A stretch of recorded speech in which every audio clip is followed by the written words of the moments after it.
reached.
Looks like things are working there.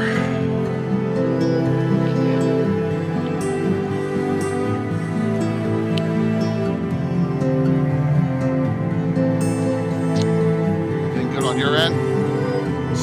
Everything sounds fine? Everything sounds okay?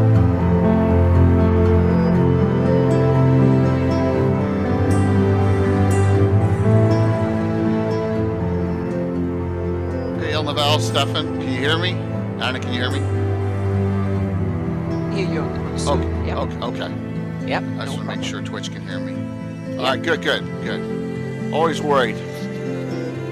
Always worried that I'm like babbling and no one can hear me, which would be, would it be a bad thing? Maybe. I don't know.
Sounded like, I don't know what time John was finishing up, but it doesn't matter. We're good.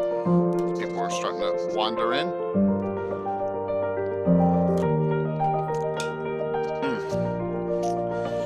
Hopefully everyone's doing well tonight.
All right. Saving the best for last in the monster talk, right? More of them after this. What's that?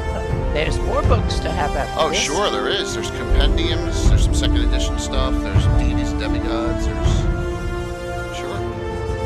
other locations for monsters, definitely. Absolutely. But this is the beginning. Hey, look forth. This is where it all began. Yeah, we took them in kind of reverse order in the first edition. Well, actually, we did. Hey, Megan. We actually did Theme Foley, which was second. Yeah, first. and then and that's true. And then MM2, that was the third. Oh gosh, 1 year sub. Wow, crazy. Crazy.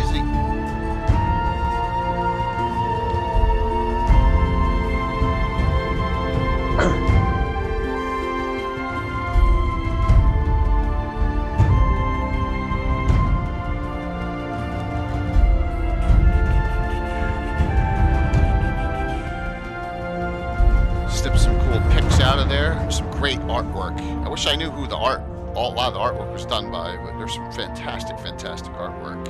Oh, I'm sure. There's a lot of humorous ones that are really funny. Yes. Yep. Absolutely. And we are early as usual. Dun, dun, dun, dun, dun, dun.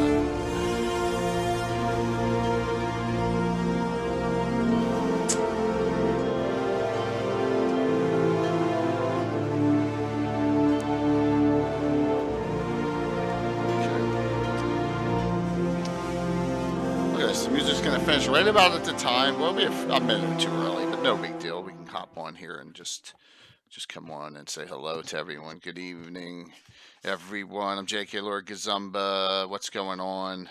I got with me, as always, on Legends and Lore here. I got the great Anna Meyer and the wonderful Greyhawk Mike Bridges. Hello. What's up? I know we're a little light. People are still coming in. It's early. It's okay. So we're going to have a fun discussion tonight with that's just popped up. The original. I know we got some different covers on it. I don't have the original one that had the red. Remember the red? Yeah, I have this notations? reprint with the orange spine. Yeah. Yeah, I got this one here, but I think I have some broken one of the original one too. But I think this one and the original print is identical inside. I think they're the same. It's just the cover they are different. They are absolutely. So there's a forward in here a lot of people don't know about from Mike Carr. It's September 27th, which is my wife's birthday, actually, 1977. I'm glad you mentioned the prefaces because I think today's the first day I ever read them. Really? I don't read those usually, yeah. So I'm reading through it. I'm like, ooh, wow, hey. Well, now you have a lot more things to kind of you can connect to it much better than you could back then. Yeah, definitely. Here, let me set the drawing up there. By the way, so yeah. There you go, Megan. If you're on, you can nix that. If you're a savage for me, that would be great. Let me see here. Giveaways. Bought with your own money, Olga? Yeah. And now it's so cool. I actually talked to my cars, so it's kind of cool that you. I think I was 5 when this thing came out. So you were 5? Yeah, if the publication date is right, I was 5. Okay. I didn't get it in 77. I think I got it in 78. I was 13. So awesome. Yeah. So it was 2 years before I came out. 2 years before I started gaming. Yeah, 5-year-old like, give me a monster meme. How much was this originally? Well, you had to start early. Was this $15 originally? What was this thing originally? Anyone remember? Ask me. I remember they were very expensive once they've been shipped over. 15 or 20?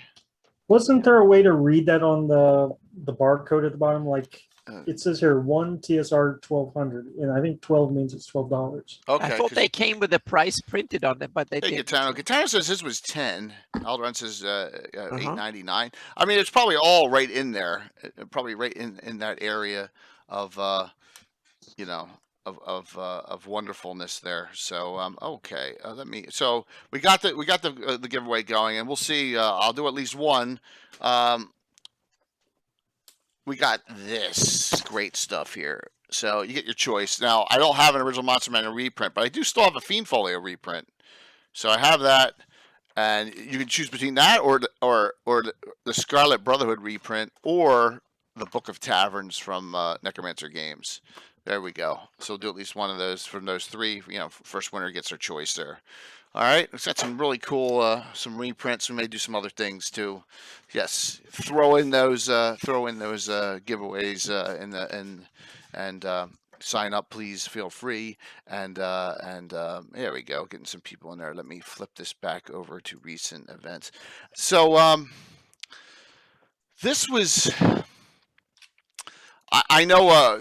We had one scheduled for this. We're trying to figure out what we were going to do, and we're doing migrations next week. And David Leonard's available for next week's show, and he really isn't available for this week, so we kind of pushed that back a week. And then Anna and Mike kind of said, "Oh, we haven't done the Monster Manual. Let's do that." So there you go. Yeah, this is going to be migration is going to be a good one too. Hey, what's up, Troy? Good to see you, man. We got a lot of really great content coming up. I know I was very happy and surprised with how how well things went on Sunday Night Show, and I really appreciate that. And oh, thanks. Good turnout. Yeah, awesome. It was great, and I think we're going to be cranking it up here. I mean, John's still going over there, and a lot of people were staying there, which is fine. We just finish up on that discussion. Oh yeah, we should not steal his audience yet. Yeah, not yet. No. So The end. I'm holding off on talking about one of the monsters though in this book. So Well, let's talk about the preface some more. yeah, let's do that, please. So Yeah, let's the talk first about the thing I book in noticed, general. Yeah. Mike Carr says that this is the first hardcover role-playing game book. This is before Preface. Dungeon Master's Guide. That's what that means. But what about the Player's Handbook? Weren't the Player's Handbook I don't know. hardcover back then? It's in the first paragraph. Yep. We are doubly proud of the format of this book, special hardcover, a first in the gaming world and another step in our continuing quest for top quality products. That means this is first. Ah, Which is so news maybe to the me. Player's Handbook was not hardcover printed or published before this one then. No, you had the OD&D rules. So does anyone Uh-huh, know that? yeah. Monster Manual's first clearing Alderaan, he would know. His all goes, cool. he's our Blackmore specialist. So Okay, there we yeah, go. yeah, Yep. that's really good to know. So very, very cool. And then in the Gygax preface Hey, on the Dave. next page, he talks about what certain authors and people helped write which creatures in the book. And that's Oh, interesting as well. very cool. Yep. So I know one thing. I don't think Leonard had any input at all in this book, and we know Leonard's all throughout a lot of the No, I other didn't see books. his name. Yeah, I don't think he had any input on this one. I mean, this is early. This is really, really early. Yeah. So here, I love this. Some DMs may wisely wish to forbid their players from referring to the monster manual in the midst of an encounter. Yes, we don't like that at all. Us DMs, one of those things.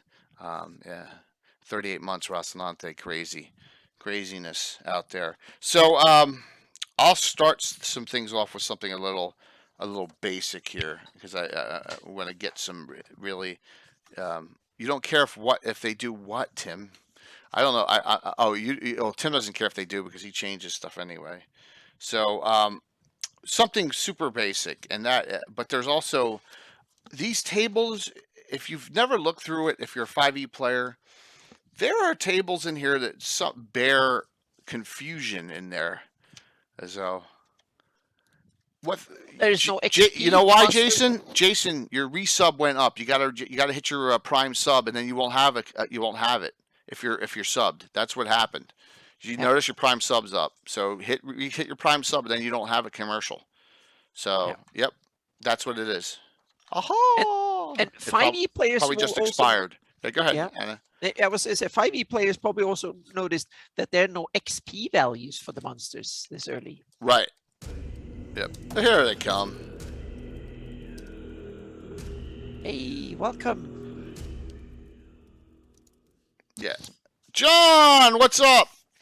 And Blue Box and all the fans who are watching Yep, there. We're good just starting show to you had. talk. Yeah, We're just good starting show to you talk. had. Yeah, it was an awesome show. It was fantastic. Whew. Thank you so very much for hopping in here. So let me throw up some things here for everyone. Yep. Thanks. Please, if you haven't followed John, please follow John over at Blue Box. And there's some. Palace, I'll get you after the show. I'll put your VIP in for 2 weeks. Really appreciate it. And there we go. That probably hype trained us up shortly. There. I figured that would happen. So we were talking about Mike Carr's initial discussion here and the prelude on the forward, and we'll get back to that. But just noting that this is the first hardback book, which is really a neat thing. But while we have the crowd come in here, hey Rob, great to see you. Great to see everyone.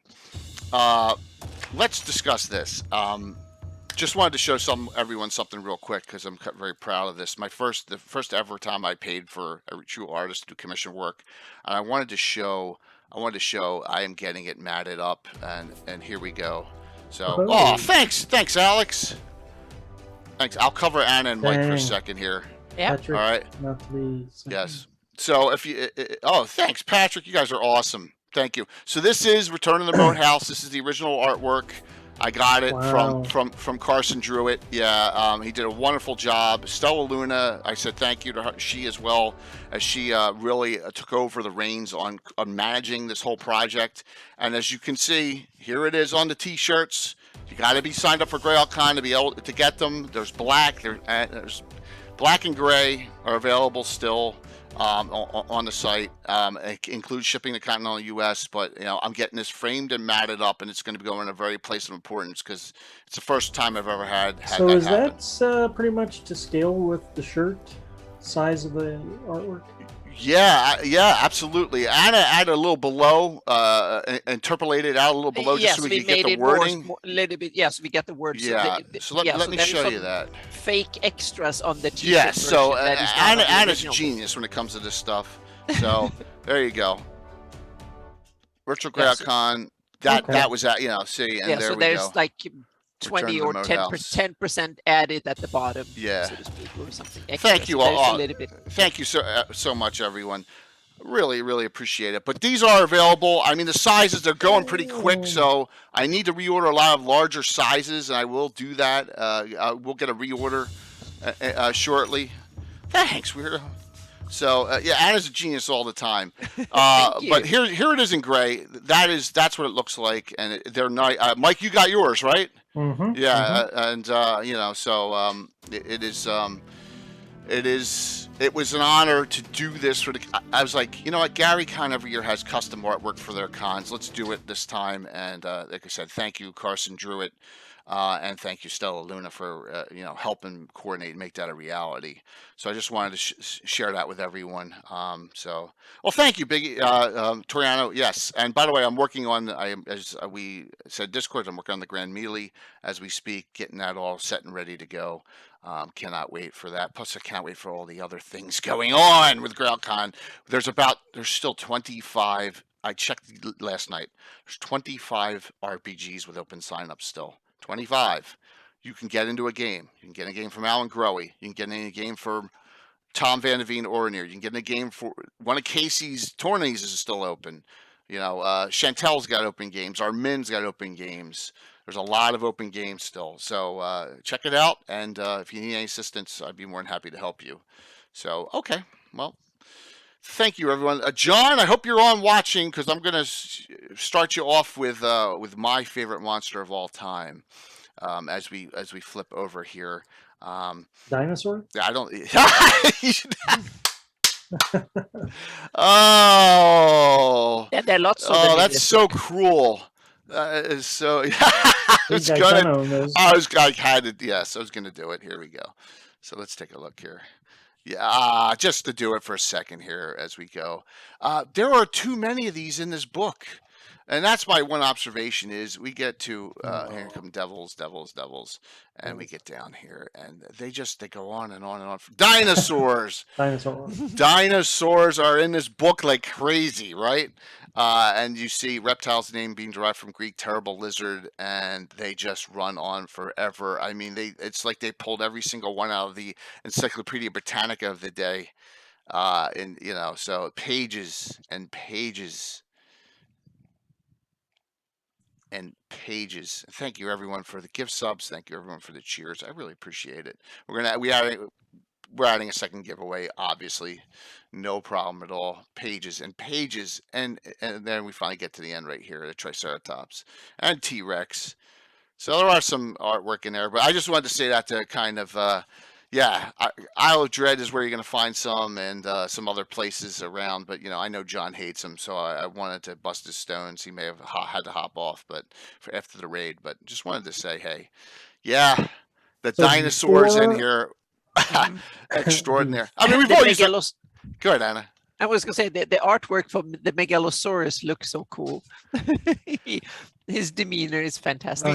We all have used a Tyrannosaurus Rex in our game when we were kids, right? I mean, I did. I don't think I ever did. No? I used dragons instead. Yep. Okay. What's up, Bill? Bill the Master Crafter. So Dino Island, yeah. So I just wanted to say that to bust some stones there, and I know someone will do it back to me. But thank you so very much for that hype train. It was awesome. So what we're gonna do, we're gonna round table it, and then if all of you really have one you want us to talk about, let's do it. You know, let's go through some of the and reminisce a little bit. Maybe we'll uncover some hidden gems people didn't even realize. Oh my gosh, that's in that book, because I know there's some in here, definitely. So yeah, you gotta have that shirt, absolutely. So Mike, what do you got? Okay. That's a good one. Let's Hold round on. table this. That's a good one. We'll get to that one definitely. Let's I'm gonna start off with a interesting thing. Umber Hulk. All right. Oh yes. You There were stole one from some my list. That's early good. D&D monsters that they had toys for, and this was one of them that I owned. Ah. So it's one thing to see it in a book and like, yo, what's an Umber Hulk? I've never heard of that before, and then to actually, have an Umber Hulk toy for it. That's kind of like, that's the '80s for you, '80s child growing up. So now you had, you're sicking. I don't even know if I had a mini for an Umber Hulk growing up, but I had this big plastic toy Umber Hulk. The Umber Hulk is a nasty monster, a hit die of 8+8 that damages a lot in that confusion. And they bore, and so I think I have two Umber Hulk minis, both plastic. One's really large. They're old D&D minis and from the 2000s, and one's about half the size of that. So yeah, the Umber Hulk is a really meant to be like a high level. I think in monster summoning, it's like an 8th level or something crazy. It's real high monster. And then you got to remember these damages are high for 1E, right? 3E, that's nothing. That's a scratch, right? That's a scratch on Garn and Casey's characters. So yeah, great treasure types too. The treasure types are something we got to talk about at some point from this book. Like, hey, here's how this is. If you're too lazy to make the treasure ahead of time, here's how you do it, which could lead to some really imbalancing back in the day if you know. So, I don't know if Anna was talking earlier about there not being XP values on here. I may have missed it or something. But they're in the they're in the Dungeon Master's Guide. Dungeon Master's they're in the Dungeon Master's Guide for these. Yeah. So definitely a good one to start us off with, and they're chaotic evil too. So and they're not like a lot of people think they are elemental plane of earth. They're not, right? They're natural. They're natural to Greyhawk or to whatever setting you're in, but they're not elemental earth creatures. So very good one. Go ahead there, Anna. What do you want to pop up and discuss here? First, I want to we all know these kind of classic D&D monsters that have their roots in D&D, and Beholder is one of them. But I want to point out another one that is often forgotten in this, and that is in the Monster Manual one, and that's the Eye of the Deep. That is the the ocean version of the Beholder. It's not anywhere near as nasty, if I can remember, and looking at the stats. Well, but it's kind of funny. I just used one. Oh, you did? I never used them. So also, please tell me how it did. How it went. Weren't you on the? No, I don't think the adventure with the Abet, where we went to the Abet. I think Anna, you may not have been on that one. No, I don't think so, because the Mike Disney one. Yeah, it should have been underwater somewhere. I guess. Well, it was. It came out of the water in the underground. Yeah, I don't think I've been in underwater adventures in forever. Everyone was above water, and it came out of the water. Oh, okay. Yeah, off the top, and it was on the water line. Yeah, it's an Eye of the Deep. It's a good. So it's a. If you, oh gosh, I'm going backwards, you guys. My gosh, sorry. No, it's on page 41. Yeah, I'm just, I had a brain fart there. So, the Eye of the Deep is a brand new Bones 5 miniature. It's freaking awesome looking. Yeah. So we got to get a hold of that, and it's one of the ones that we don't. I didn't add it was an add-on set, and I got to get it. It's the underwater set.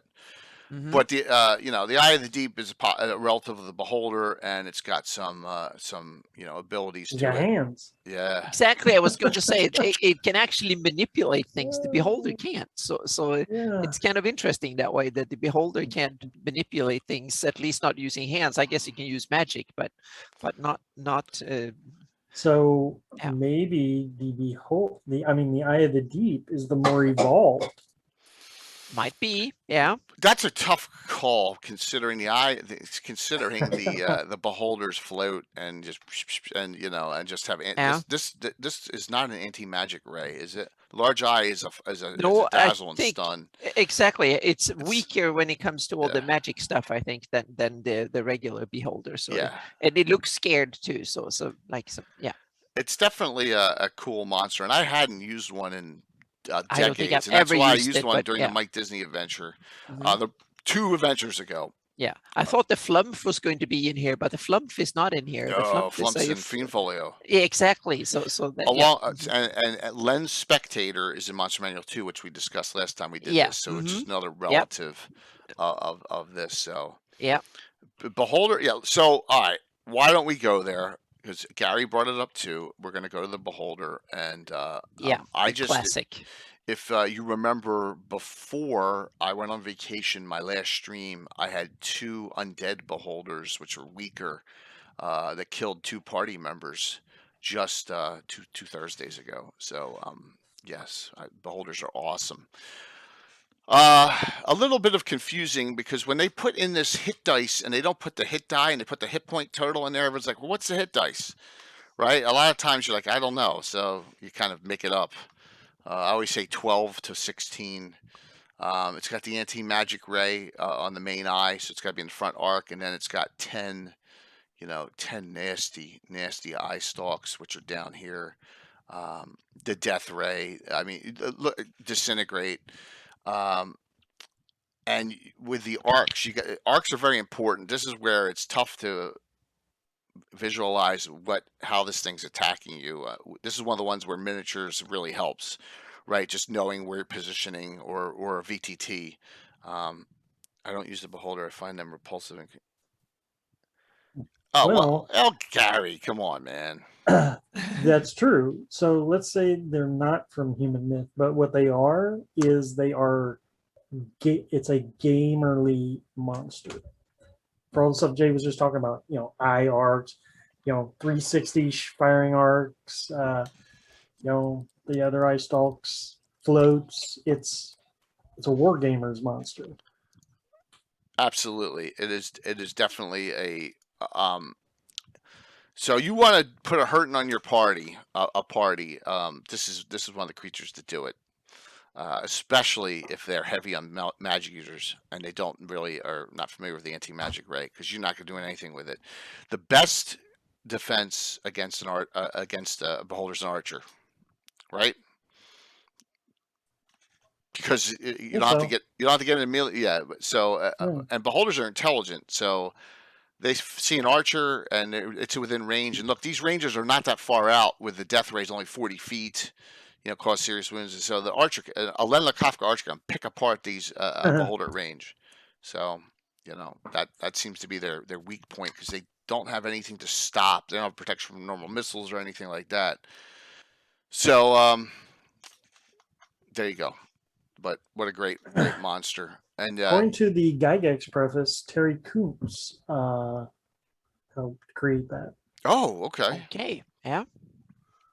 It's cool. It's really a D&D staple and kind of iconic D&D monster, and something that Wizards kept on when they made the open gaming license. They kept the Beholder behind closed curtains, so to speak. So that's why you have all sorts of magical death spheres and eye tyrants and all sorts of other versions of this monster.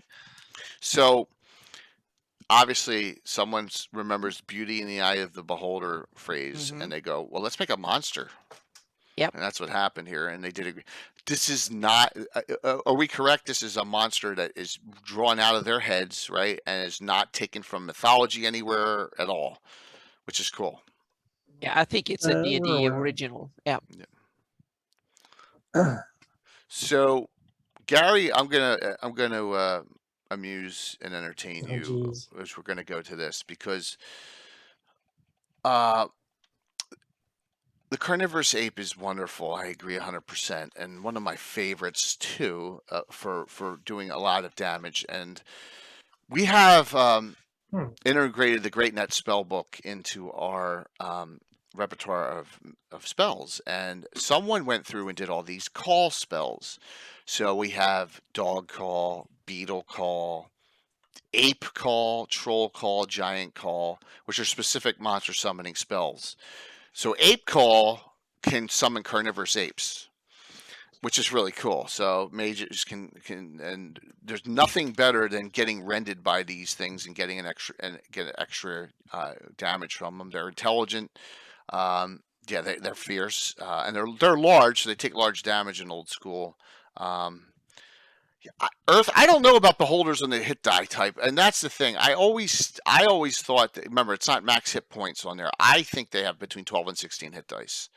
You know, that's where I always put them in 1E, 2E. So, yeah, definitely in that realm of yeah, very good ones too. Calstiff, we're gonna get to them, but yeah, I love the carnivorous ape. So you'll see them on my table a lot. Definitely. And then there's a cousin, which is not as nasty. Let's go down to that. And it's in the Wise. And this is right out of our, Chinese and Nepalese legend, right? The Yeti. So Yetis are a lot. I think that the Yetis don't do enough damage. So I've upped them in my game. I just think they should have a claw bite. 2 claws. I think they should have more than that. So they're less hit die. I think they could He vary. looks like a biter. What's that, Mike? I said in that picture he looks like a biter. Yeah, don't you? Wouldn't you think? Yeah. Yeah. So impervious to cold, but the Yetis are they're susceptible to fire, and this is all, when you think about it, it's all conjecture anyway, because no one knows if Yeti's real or not. And there's no, you would think Sasquatch would be in here, but there's not, right? The Yeti is, but Looks like he's fending off some people from O. Yeah, a lot of and that's a good heterotic. This is a good point. So, and a very good point.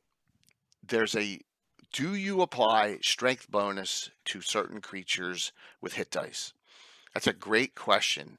And for weapons, so an ogre does 1 die 10 in old school.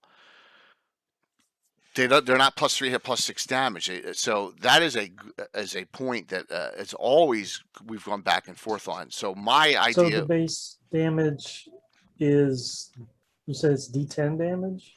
So it's a great point and a worthwhile discussion. Is that if we go to the ogre here, they just do 1 die 10. That's it. So even with their 1800 strength, here we go. That's the ogre match. We'll definitely get to that. So here we go. Hit die 4 +1, 1 die 10, or by weapon. So does the or by weapon give them +3 hit, +6 damage? It doesn't say that down here. They get, it says chieftains get bonus to hit points, and also look here. It says chieftain gain extra +1, +2 bonus, +1 hit, +2 damage. But that's, so why aren't they getting +3 to hit, +6 damage? Remember, hit die creatures tend to be higher than level fighters of the same. So Oh, sorry. Go ahead. No, go ahead. I want to hear your. I was going to say it's one of the limitations in first edition. Yes. If you take later editions, all monsters have the abilities are in the stat block. So you can just add whatever bonus if they use a weapon. If they throw something, you can add dexterity bonus or whatever. So that the abilities are in the stat block just for this. This is one of the main reasons you have it for all sorts of roles, from defensive to how smart they are and whatever. So later editions have had it kind of built in, and I think I know it for PF1 that was all built in if they had like fist damage, claw damage, the strength bonus was built in, and I think the same way in 5e that it's already calculated, and that the abilities are in the stat block. So here's what I have done. I have made it heroics and like named and specials like chiefs or sub chiefs or whatever. I soup them up. One thing I do is they don't get one attack per round. They get 3 every 2 or 2 every 1. You got to remember this book is before weapon specialization came out in Earth Arcana. So you got to take that all in consideration. You got to take the balance, and you can't have your fighters, your 2-fisted fighters at 7th level, with 7 attacks every 2 rounds, hacking apart an ogre with 1 attack that does 1 die 10. It doesn't make any sense. You just got to scale yourself and work your game as you've allowed your fighters, your heroic fighters, your player characters in your game, and that's it. And that makes it a little more challenging. Hey, there's Casey. Good to see you, Casey. Hey, Casey. Yep. Hello. Balancing. That's it. So. Yeah. Okay. Anna, why don't you pick one here? Okay. So we've talked about the dinosaurs, but they used them plenty, and there's like a whole bunch of them in here. But they also used another type of creature, and that is the old Megafauna. And there are a bunch of interesting Megafauna that I think are really cool to put in D&D, and you can kind of use them. And I think the prime example of that is the Irish deer. I think is the primary example of Megafauna that made it It's under into D, right? or Irish. I'm not sure which. Thanks, Casey. I'm ashamed. There it is. To Oh, it's say- under I, Irish deer. It's one of Wow. those few without a picture. Yeah. Yeah, well, So, I yeah. think they didn't need to put it in because you can Google it. It's the biggest horned animal in history. It had enormous idea. antlers that were like the biggest ever. So if you take a Yeah, I've moose seen and feed it anabola steroids for a decade or something like that, you get an Irish deer. It's Huh. an enormous thing with the biggest antlers ever on any animal. And it was kind of a classic example of Darn. Megafauna that made What's it up, in Mac? here. So that was and there are a bunch of others. I'll point out some more Hmm. coming down, but that's one of the See. cool monsters that I think you can add for flavor, but then you should not call it Irish deer. You can No. call it the horned deer from Hornwood, or you can call it Ooh. the something cool, so to speak, or you can call it the Vesvi deer or Yeah, yeah. something really cool. So it's I think it's Hey, Tina. the Irish deer in a Greyhawk version with a Greyhawk name and stuff would be excellent. And I've added it. I'm going to add it to my campaign. I haven't decided exactly where I want it to fit in, but geographically, but it's definitely one of the animals that I want to see. I have never used an Irish deer or an Eye of the Deep. before. Okay, yeah. So Hannah's doing good here to point out some Okay, stuff. thank you. Yeah. So So I thought that was very, very inspiring when I saw it. this is something I didn't know. The 2 in parentheses is they can actually gore 2 opponents within the span of their technically before the deer. So if you got 2 people fighting it, wow, I did not know that. So Yeah, I guess they can. They're very adept. So yeah, very and cool. in reality, they were like more than 10 feet tall, and they were probably more like 15 feet. So they were Bigger than a huge. moose. Oh yeah, way bigger than a fast. moose. Way bigger than a moose. Probably fast enough. to Does more damage outrun than an anything. ogre. Yeah. So they Yeah, were true. huge, and It's- they and were they're same that die, the almost. reason they're called Irish is because that's where the last ones were found. They were all over Eurasia back in after the Ice Age, and probably in between Ice Ages too, when Megafauna, when there was woolly rhinos and mammoths and stuff like that. So they're part of that Megafauna, so to speak. So and I think they make an excellent fantasy monster. Awesome. Yeah. Bigger. Thank you very much, Hager. Hey, lurking is perfectly fine. We understand 100%. Definitely. So, right on this page is another one. No. What, you going to go to that one? Are you I'm okay? saying no. Are you going in the left? Because that was on Left. my list, but please take that one, because I was going to ask someone, please explain that one. An invisible stalker Yep. is a nasty, nasty monster. And it's mostly a summoned monster from the elemental plane of air. You conjure them for a specific purpose. They are invisible all the time. So it says they're only -2 to hit, though. I guess because you can see like movement wisps of them. So the Conjuring party retains full command of the Invincible Stalker. Once set upon a mission, an Invincible Stalker will follow through unceasingly until it's accomplished. It's basically an assassin for an elemental assassin. Now, there was an article that came out that had all the other Stalkers from all the other elements, which I've incorporated into my Elementalists. So if you do an Invisible Stalker, there's Stalkers for all the other elements too, which is pretty neat. Are they visible, or meaning a fire stalker or an earth stalker should be kind of visible? Would they? I guess not in earth, they can probably kind of track you underground or something. I don't know. How would that work? I think they will have different separate purposes, right? I mean, I Yeah, don't think but it would be kind of cool to have like an earth stalker that can actually move through the ground and follow. Oh yeah, there is one. There is Yeah. one. Absolutely. Okay. Yeah, I don't have my And the elementals same book thing here. in Oh, water yeah. and Oh, yeah. fire. They can move Absolutely. through lava or whatever. So okay, that was awesome. I 100%. didn't know that. Yeah, noted. Yep. Yeah, there's definitely an article about that, and I've incorporated them in because I thought there should be. But so the Invincible Stalker is got some decent damage. Great. Surprises, has magic resistance to 30% and 8 hit die. So definitely a nasty. I think what level is Invisible Stalker spell? Is it 5th, 6th? I always forget. That's something, it's up there. So what's up, Tabletop? Good to see you. Good to see you. All right, Anna, are you up? No, you did Irish Deer. No, it's Mike. Yeah, Mike. So it's Mike's turn. Mike, let's hit another one. All right. So staying with my theme of toys in the past, everyone now knows the iconic rust monster. Yeah. Yep. A monster that a lot of. I always thought that this was the DM being intentionally spiteful and mean when you threw one of these in. So I love the propeller. Yeah. It's so funny. Yeah, it is a bizarre I always monster. wondered what it was for. Balance or something. Yeah, might be. Yeah.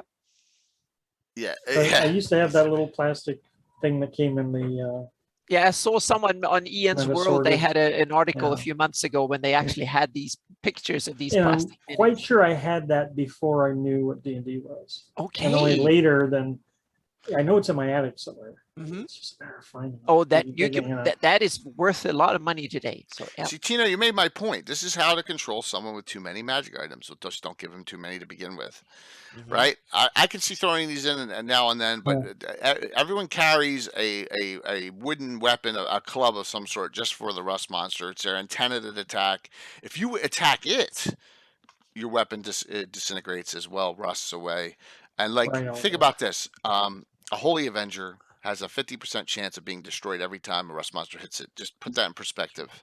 Yeah. It's pretty nasty. They can smell metal at 9-inch, 90 feet distance as well. So, but they're easy.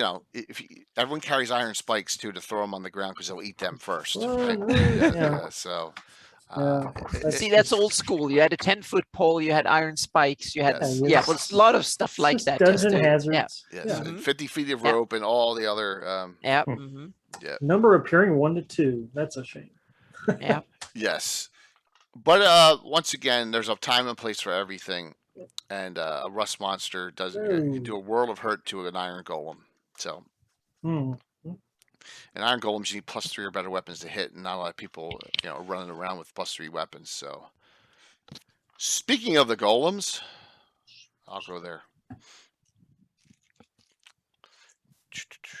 All right, so some cool things. There are 4 golems in here. One is bizarrely made by a cleric, and that's the clay golem. And the other 3 are wizard, magic user. I was trying to figure out why that was the case. And it also says here, only a lawful good cleric. Dang. Why? Okay. Of level yeah. 17 can unless gotta the be tome is used. Okay, there you go. folklore. So I guess anyone who has a tome can make it. It just It's folklore. It's gotta be. Yeah, I think so, yeah. Yeah. There were So- a lot of kind of idiosyncrasies in the early editions this way.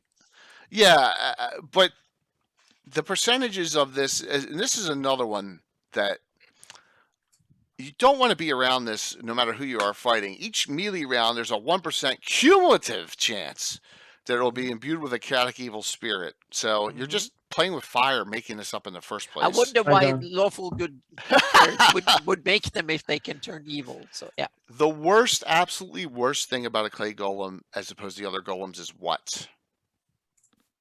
There's I don't something really bad about clay golems, worse than any of the other ones. That is that, if I recall, the damage of, look at this last line. Damage inflicted upon living matter by a clay golem is only repairable by means of a heal spell or healing from a cleric of 17th level or greater. Now, how many 17th level clerics do you have running around in your campaign? Well, they're not many. Yes, exactly. So that is you do not want to get. Yeah. So imagine I did this once. I'll tell you a quick story. I think it was in one of the Necromancer game adventures, the one with Dweebelix in it at the end. And at the very beginning, there is a clay golem guardian, and they do 3 to 30 on a hit, and a critical hit builds character Marcus for triple damage, and they had no way of healing him. So I think it did 62, 64 points of damage, and he was down that amount of damage for the entire adventure because couldn't get it healed. Yeah, there's the 17th level cleric, out in the middle of nowhere. So it's a really good way to really mess up a powerful fighter, and that the party's gonna have to overcome and think about it early on. And then you have your, Frankenstein, clay golem, flesh golem, which is kind of cool. They go berserk too in a 1% cumulative chance, but you can regain control. I guess that's right from the movies, and these are semi-intelligent, so they actually have some intelligence to them. And then you have your stone golem. The great thing about stone golems, slow spell every other round, single target slow, boom boom. The whole party's being slowed by the stone golems, and plus Box thrown down gauntlet there. John's see, there you go. See, John likes it. pain. See, I taught. Yeah, there you go, John. Yeah, it is really, really nasty for a clay golem, putting a clay golem in here, especially a berserk one. There is a berserk clay golem in Shokanth. That's it. Shokanth, right? There's a berserk clay golem running around Shokanth. I'm almost 100% sure. And there's a great picture of it too. I'm gonna look for that. I'm gonna look for that in a second. Yeah, and then the best of them all is the iron golem. It breathes poisonous gas and area effect, and you need +3 or better weapons to hit it. So yeah, every 7 melee rounds, then that's to kill outright. Yeah, near where the peck. That's what I thought. Yeah, it's a berserk clay golem. Yeah, so genius whoever put that in there in that adventure. So that'll be mine for this round is the golems. I always like that picture too. It reminded that clay golem, that iron golem picture reminded me of the cover of the one Queen magazine, Queen album with the big giant, right? Yeah. Kind of. So Harryhausen. Yeah, I was gonna say Harryhausen's what I was thinking. Yeah. Yep. So, all right, Anna, you are up there. Okay, I think I wanted I'm sticking to the weird ones that aren't so weird in a way, and one of them is not really a monster at all, but it's an interesting entry, and that's herd animal, meaning it's a whole bunch of animals, like from anything from deer, horses, bison to whatever, wildebeest or something, or Irish deer if you want to be real mean and so on, and that comes and stampede you. And to me, it's kind of sad. It's a bit like the what they started in 3rd edition when they had these kind of, you can have like a whole crowd of monsters. I forgot the term now, but swarm. Thank you. Yeah. The swarms are monster before they had any swarm rules. So they had to have a monster entry. So I think it's way too weak, because if you have like 200 bison coming and running over you, that should be more than a 5/8 dice monster, especially since they should be very hard to knock out. But I think it's an interesting thing because it's something that you can use, especially for characters who are out on the move, so to speak. If you have like a wildfire, they're stirred up in combat or something like that. It can be very interesting adventuring situations when you face a whole bunch of nasty wildlife that wants to run over you. It is. I've never used it. I've never used the herd animal, Anna. No, That's a good yeah, idea. And look at the yeah. movement rate on them. The movement rate's super fast. Oh yeah, they come like a freight train over you. So and later editions, when you had swarm rules, that was interesting because what was really useful is a wizard with long distance area effect spells can be useful, and basically nothing else works. You have to either a physical barrier strong enough or area effect spells like fireballs and stuff like that can divert them maybe, but nothing else will help. So and you basically have to take the damage and get trampled. And third edition and Pathfinder and later 5e and stuff have rules for this that makes them this type of stuff very interesting to do. So good one, Anna, because I would have never gone here, and thank you I for think that. oh, you're welcome. Yeah, I Yeah. think it's kind of Definitely a good one to discuss there as one that's a sleeper. Because you don't even think about that, and then if you Yeah, ran across, with the number appearing and the hit die, you can really, yeah, you can kind of play with it, and Yeah. there's you can have lots of monsters from natural things like bisons or horses or whatever to fantasy versions of things that Yeah. herbivores that prey animals that live in large groups. Anything like that would be even dinosaur ones would be susceptible to this type of behavior. They're fleeing from something and you happen to be in their way. Yeah.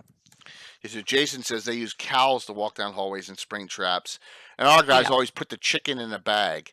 And I was like, first of Yeah. all, a chicken's not gonna stay calm in a bag, and Yeah. it's gonna And you can even scale it up. You can have sheep or even rabbits for low level characters that comes tiny animals that do barely no damage at all. And then you can have like aurochs and like the African bison or ox or something like that. You can have really buffalo and stuff that are very nasty with horns and can take a brutal amount of damage and stuff. So yeah, so you can go the whole scale from really tiny ones that are more hilarious to something that is very dangerous and nasty. right next to the herd animal, as we have Biggie Paul Toriano saying, is the Harpy, and the Harpy is it's only 3 hit die, but Harpies are really nasty with the singing and the charm capability of it, and it's not just against males, if I recall correctly. It's both. Am I correct on that? It is both. All Harpies, any well, creature. it should be both because in the name of gender equality these days, it should be both. Yep. Yeah, and it is back then too, as well. So yeah, Harpies are as chaotic evil as a creature gets, and something they could be party killers. Could be a party wipers.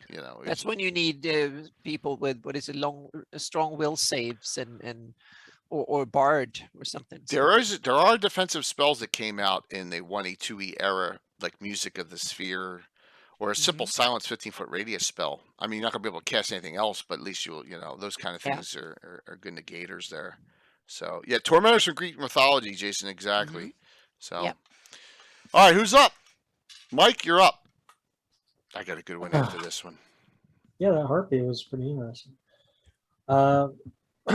So Greek myth was always something I was really into, and I think that was probably one of the reasons why D&D latched to me really well. That and dinosaurs, I was really into them at a young age. So things like the Manicore is something that I use constantly. For some reason, I subconsciously always fall back on those mythological monsters that everyone knows. The Manicores are awesome. In fact, so awesome that if you saw my posts on Facebook yesterday, I think they're underpowered. I really do in 1E. So I've souped them up a little bit. Very good one, Mike. The Manicore, and they get 4 volleys of tail spikes, And look at the range, 180 feet. Range is Yeah. light crossbow, and there's no. So, Yeah. so here's a funny story from recent history. I was running Ghost Tower of Inverness for a couple of my friends, and the AD&D version, but I was adapting it on the fly. And I come to this one room, and I say, "All right, young encounter a Camaro." So we're fighting. It's a hard fight. That's a tough creature. And then at the very end, I'm rereading the entry. I'm like, oh, it's actually a Manicore. I was just getting my Greek myths mixed up. Yeah. And the Manicore is a lot less tough. Oh yeah. And they were not happy when I told them that. But what you can do with these is up the claw damage, up the bite damage. Why don't they get a rake, like being a lion? They should maybe get a rake right. as well, right? If both the front, Yeah. and make it so that the tail spikes are more than 4 volleys. There's things you can do with these, and maybe the armor class is a little. I may lower the armor class to 2, but let me just show you a quick pick. And aren't Manicores also one of the creatures that you commonly find in the city of Greyhawk with clip the wings? yes, you do stuff like that? in Lord Henry's menagerie, and as a In the pit pit. fighter, right? It's a Yeah. wrestler actually. So there you go. There's 2 Manicores. With a really cool paint color scheme by Yeah. Bill on that one below. And that keep your eyes and ears and for tomorrow night open there for that group there. So, yep, 2 Manicores are shown in that picture. So very good one. Once again, Bill at his work doing some great things. You'll be visiting, hopefully, that location, the Abet, again tomorrow night under To Sweep and Clear, the name of the adventure. I'm going to go to one that's weird. Mm-hmm. And you know what's weird about it? A couple things. But the most weird thing is it's flying in the air. And if you're not looking toward it, you see the shadow of a man coming. And the picture even shows it. There it is, the Perryton. Oh, As you okay. can see, look at the shadow. Yeah. Yeah. That is pretty. Yeah. So hey, what's up, Enoch? Tim. So yeah, a Fear Wolf Rosh is a good idea too for a Manicore. I agree. Adding it, giving it some other abilities. I agree. It's underpowered. So Paradines are 4-hit die. They get +200 to hit rolls. So basically, they're equivalent of almost 7 hit die when they attack. You need magic weapons to hit them because there's some kind of bizarre. Unlike owlbears who are magically created somehow, but these Paradines, you got to have magic on them. So you put this up against a low-level party, you're gonna kill a lot of characters. Yes, the sharp horns are magical, and it's closer to weak use, but it does 4 to 16. It's a crazy nasty creature, and they lair up on high cliffs or mountain peaks, and they need human hearts to reproduce. So they rip your heart out. That's grisly. Yeah, it is. It is. So it is a wonderfully awesome. Yes, pal. See. There we go. I wanted to teach, very cool thing. So that shadow thing is neat, and it's just a neat monster. I don't know who created it. I'd like to give them a kudos, a thank you on that. It's a wonderful, bizarre creature that was created early on. I don't know if it mocks something out, It's something out of, that you know. almost belongs in the fiend What's up, folder. Michael? Yeah, yeah, it's close. It's close. I mean, there's monsters in here. Owlbear being one of them. These are magic experiment going awry of some sort. So The human heart thing, it's got that grisly thing that yes, fiend folder embodies. yeah, it's got ripping that heart out is kind of nasty. I remember the ecology of the Perryton in Dragon magazine was a good article too. Whoever wrote that, it may have been Roger Moore. So, all right, Anna, you're up. Okay, so there's 2 wormy monsters I want to talk about, and they are both on the same page, on page 59. Okay. So one is a monster that actually exists in the real world.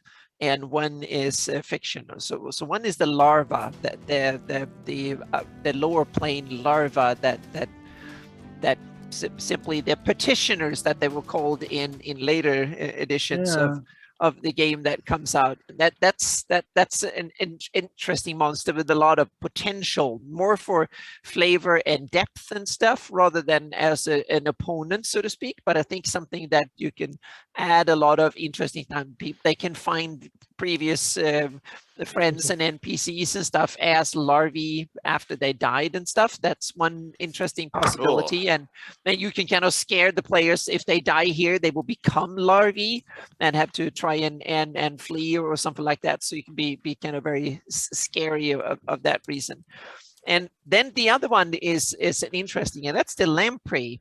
And that is, if you go up on the same page, and that is it comes in two varieties, the normal and the giant.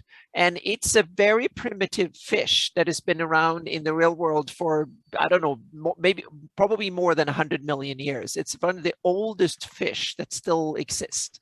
And it's so old that it doesn't have any real proper gills, and it doesn't have any jaws. It just have like a suction thing in the middle and some tentacles and very primitive eyes. But it has a spine, so it's a spinal creature, and it's been around for forever.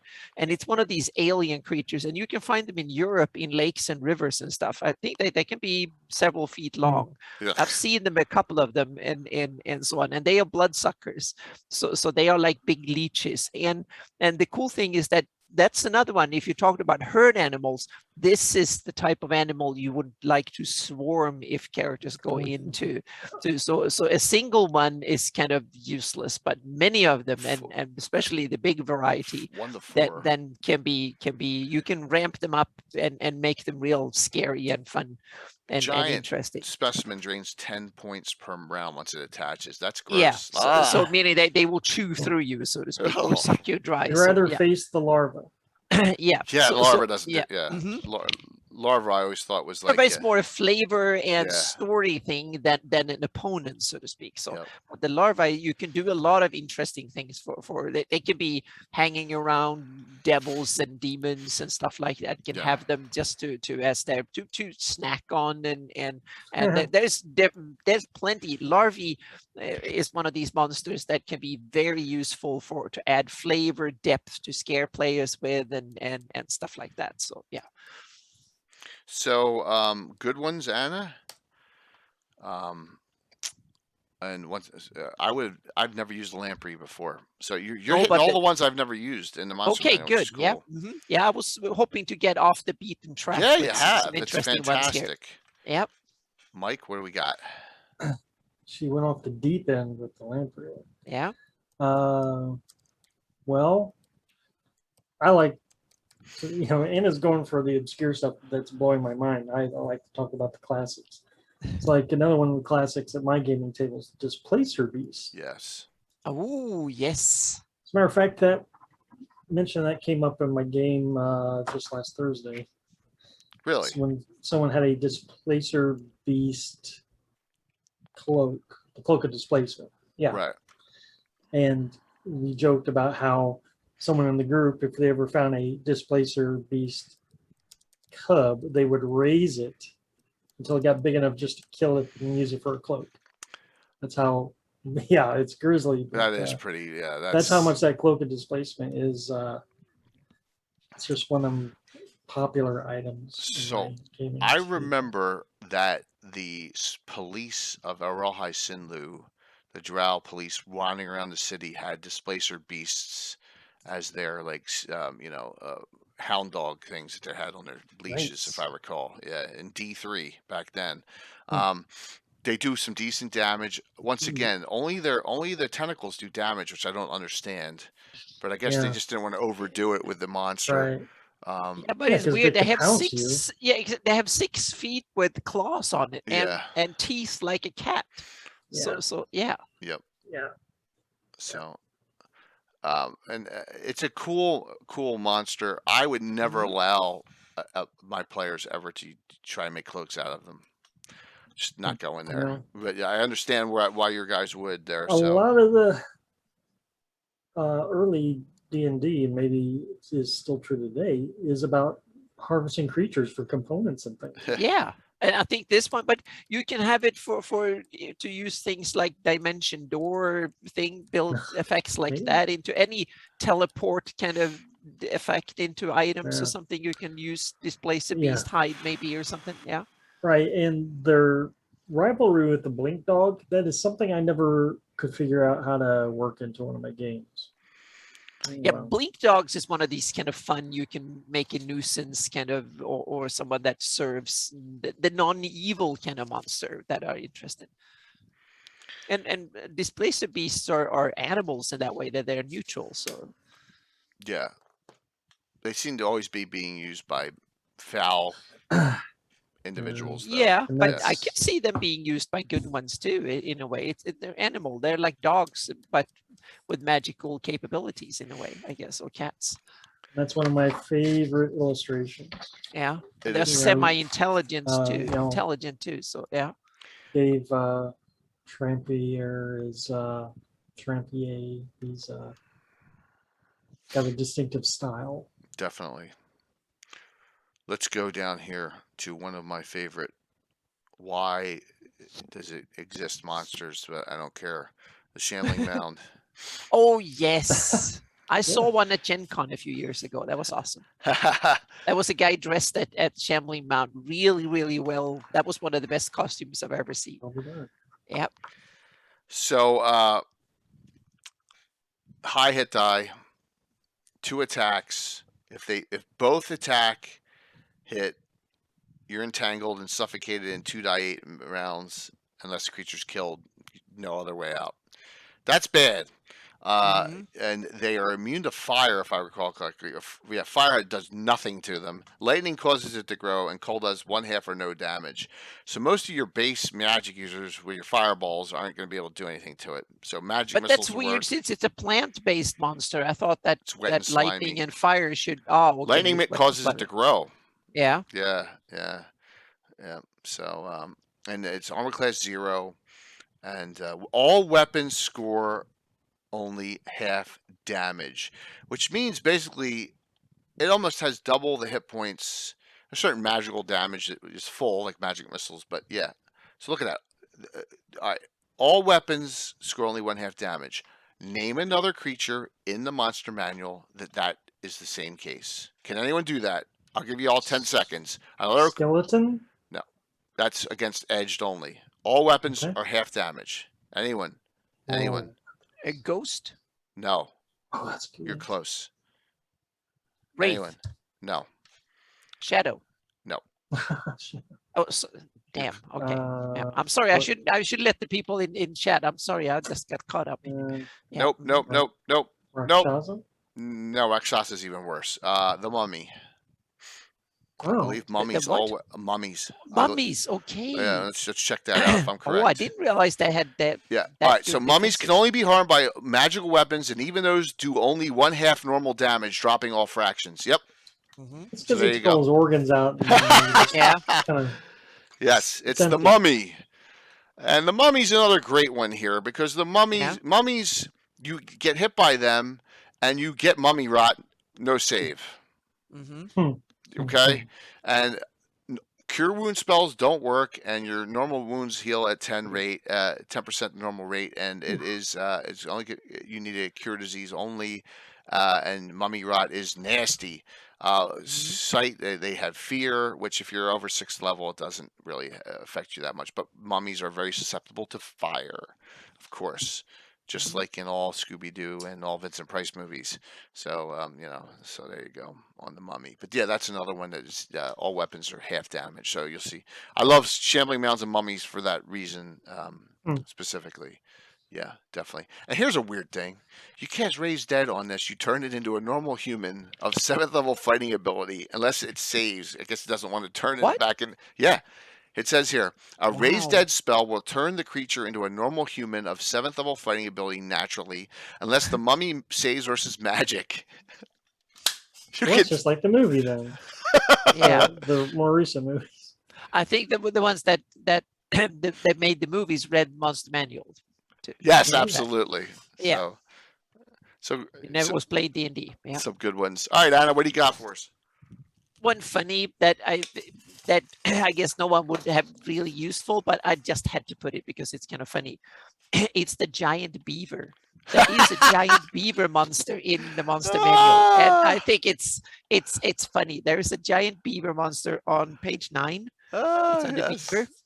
There's Look a at giant the damage. yeah, Oh my it's a giant gosh. beaver monster, and when I read it, it was like, yes, I just had to pick the giant beavers. Yep.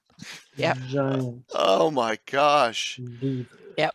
But then I was thinking, could there be use for giant beavers? And I realized that yes, because imagine the characters have started a village or good, and the giant beavers are stealing all the trees and stuff to build a dam, and they might flood the whole area and run, so they have to go and chase them off or something like that. So here's something interesting. Their intelligence is low to average, which means you should be able to talk to them or communicate with them somehow. It also says here, giant beavers sometimes trade, and if coin or valuables are offered, they can sometimes be persuaded. So you got to talk to them somehow to persuade them to undertake the building of dam-like constructions. Well, you can persuade them by sword point, I guess, or something. I don't know, or use spells or something. But look at I thought it was one of these 16. Yeah, I was kind of it was one of these fun monsters that was, when I saw it, it was like, yes. That's a lot of damage. Now, there's another giant monster in here I'm going to go to real quick that is worse than this. This is kind of, you're right, funny. This next one's kind of volatile. And that is the giant weasel. Oh, yeah, but weasels are, for their size, are some of the nastiest monsters. The Wolverines is part of the weasel family, and they are beasts. Yeah. Here's the thing about a weasel, the giant weasel in here. They will attack until destroyed. In addition, its bite, it drains blood. So once it hits you, it does not release its jaws. So every round after it hits you for 2 to 12, it's 2 to 12 until you are dead or it's dead. Damn. Yeah. It's 3 but plus I know 3 the weasel family are some of the fiercest predators on Earth. And take the Wolverine, it's the animal that can kill the biggest prey compared to its own size. Meaning Wolverines can kill reindeers that are twice their size. Yes. So they are very, very powerful, and they are the biggest one of the weasel family. So they're part of that. They're all nasty predators that are really effective and vicious predators. You have to say it one time. All this time, yep, I was wasting my time with Sturgy. The Wolverines are way nastier than the Sturgeons. Exactly. You can weasels. Yep. So, and you can even spice it up and make fantasy versions of weasels. Jason, I'll do it. Ready? I'll pretend I'm C. Thomas Howell. Wolverines. There you go. I did my Red Dawn quote. Yep. So you can make fantasy versions of this, and you have honey badgers is another one that are the same type of creatures. They're not in here though, right? Yeah, like that. No, I don't think so. But in the real world, they are related and they fill the same niche, so to speak. They are fierce predators that are very capable. Riding weasels. Yeah, that's a story. Wow. Yep. So they can hunt in dungeons. They're perfect dungeon monster because they can sneak into little holes and stuff. So they can be medium-sized creatures. They can sneak through small holes. Yeah. They're not giants though, right? They're just regular badgers. Yeah. I don't think they're giant. Maybe they are giant. I don't know. Well, take a look. Yeah. Badger. That's regular size only.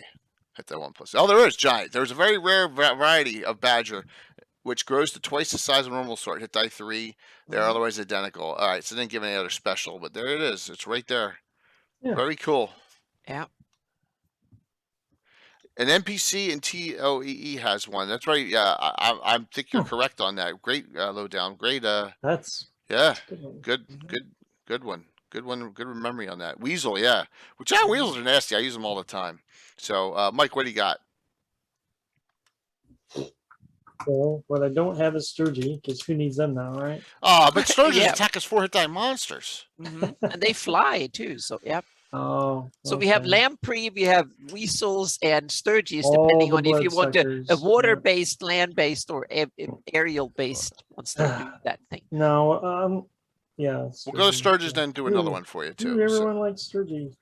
Sturge. Mhm. So Sturges, there. they're easy to kill. They pop like blood sausages. Hit die 8. I mean, arm class 8, hit die 1/1, but they attack as 4 hit die monsters, and they don't do a lot of damage until after the first round. They 1 die 3 on the connect, but then they drain 1 die 4 each round till they're satiated. But once again, swarmed, they're pretty nasty. They're definitely a nuisance monster that strikes fear in all levels of characters, in my opinion.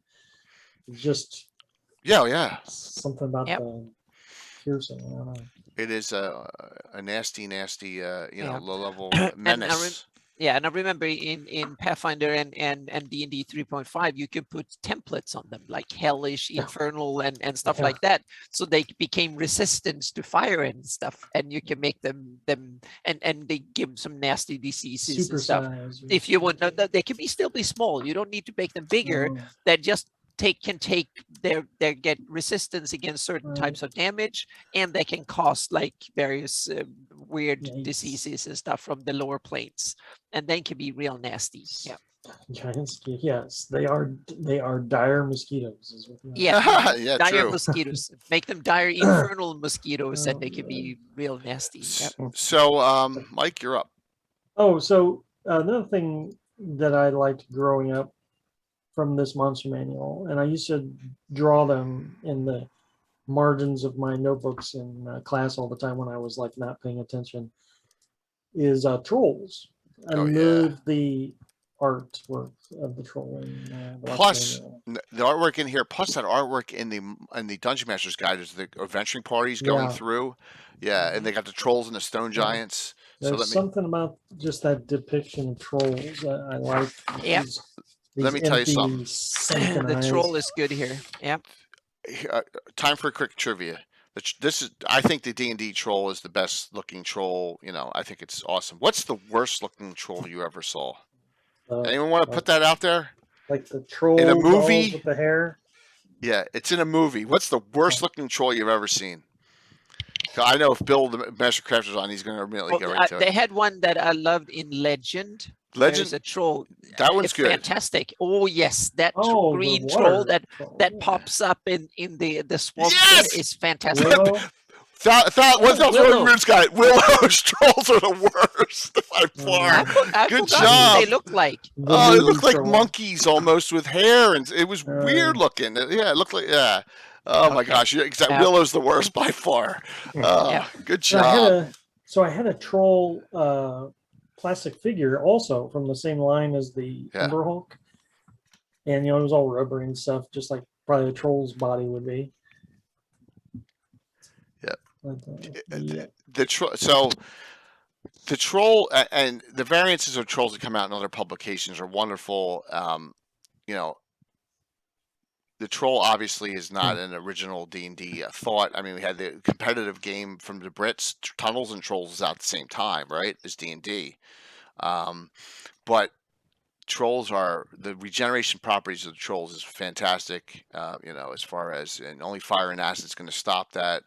And we won't go into semantics about how you can cut a troll into 100 pieces and make 100 different trolls, Tim. All right, so but everyone's catapulted a troll or part of a troll into a keep. I've done it during adventures. So yes, Tim, I don't remember what your favorite one is. So put it out there and we'll go to it, man. What's your favorite? So one of these days I'm going to do a trollpocalypse in the troll fens. Awesome. The Theocracy, the Pale. Oh yes. That's something to do a whole troll campaign, but I don't think if I say that I'm going to do a troll-based campaign, I don't think I will get any players. No, it's like, here, you want a castle? Free castle, have it.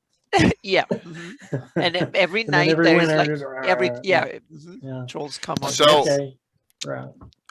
Tim brought up one that is a real bane to low-level parties as well. And that's the Carrion Crawler. Mm-hmm. Right.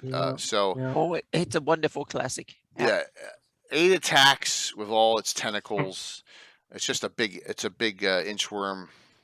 with paralyzation, and then the Paralyzation. worst thing it's got to be is it just does it just once it paralyzes you, it digests you slowly. It's got to be really an awful Yeah. way to die. I made small versions of that attack as swarms. That they are much easier to kill, but they still do a little bit of damage. They can do the same, but only one attack, so to speak. But they're nasty in a group, and they're really scary. And if you don't have area effect spells, and they Much can be like all the over you. gelatinous cube, it's just a creature you need to leave alone. They Yeah. clean up Mhm. after. Yes. the Yeah. ones. And I love the carrion crawler because it's a fantasy monster that makes sense. It can defend itself, and it has a niche in fantasy biology and ecology. Yeah, so- carrion. so- Yeah, getting exactly. rid of So the crap. yeah, super. yeah. So so I really like this monster. It makes sense to me. Yeah. Yeah, that's true, Cole. Gord fought one in the sewers of Greyhawk. Yeah.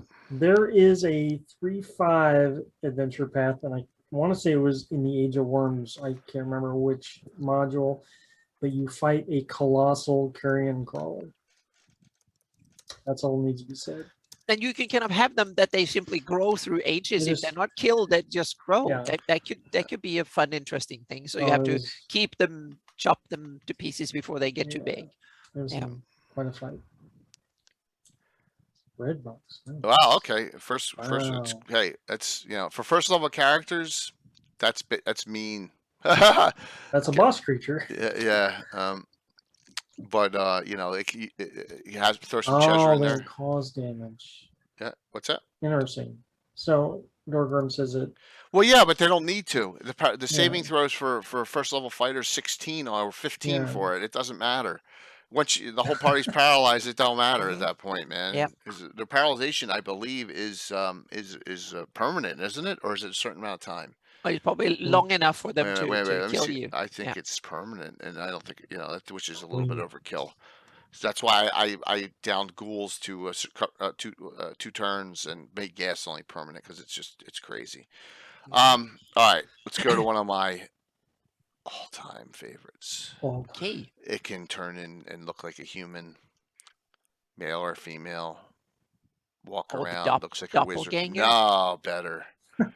Better than the doppelganger. Cast spells, regenerates. Not one Goes. of the I think it dragons. go invisible too. Okay. Yeah, and Anna, you think it's not? It's not. Banshees? No, it's not placed in the proper setting, and that is the Ogre Mage. Oh Ogre. yes, they are kind of Ogre. I've toned down some of that and just made them into ogreish shamans meaning ogres with high intelligence and lots of The spells. Ogre and stuff. Mage. Yeah. Yes, they can fly, become invisible, cause darkness, polymorph. I kind of toned down some of regenerates, those ridiculousness. charm person, cold ray. Yes, Yeah. love them. Okay, thank you. Do they have Cone of Cold in first edition? It's a Ray of Frost, okay, which is 8/8, so that's nasty enough. Yes, it's not a cone, it's a ray. So you're only getting a single target on that one. Yeah, White Plume Mountain. I use them a lot as bosses for parties of humanoids, or even working with some evil humans, where they domineer the regular ogres because they're more intelligent, up to exceptional intelligence. And look, they even talk about having 9 hit dice. So they have 5+2, but you can go all the way up to 9 hit die on these. So it's a cool, for me. I love them, and plus there's some good miniatures out there that they made over the years, and I've hard to find them. So I got I think 3 different versions of those. So all right, Anna, what do you got? I have one. You always wonder how do prey animals defend themselves when there's dragons and demons and all sorts of nastiness out there to hunt you, T-Rexes and terrible green dragons or whatever it is. But there are one type of prey animal that can definitely defend itself, and it's in the monster manual one. Anyone can think of what kind of Prey mostly- animal that can defend itself? Yep, that is very, very good. That is one. They could be up. It eats probably everything from. It's a bit like the fantasy hippopotamus or hippo kind of thing. Stench cow. Yep. Woohoo! Caterpillars. Yeah, I don't know how to pronounce it. Caterpillars or something like that. Oh yeah. Oh Yeah. that. Well, yeah, absolutely. Yeah. That thing. I think it's kind of cool because that is one of these fantasy monsters that makes sense when there is like if they can even go and eat and live in almost anywhere, so to speak, and defend themselves because they're so that they really have enough defenses to kind of stay Thank you, safe Lowdown. from Thank a you lot very of things. So I kind of like them. So they're really Well, really It cool. does say here, Anna. Are you ready for this? The Yeah. gaze of the cat of Bleebus is equal to a death ray extending 60 Mhm. feet. That's what I meant. It There's can no defend save. itself. Exactly, meaning they are nasty.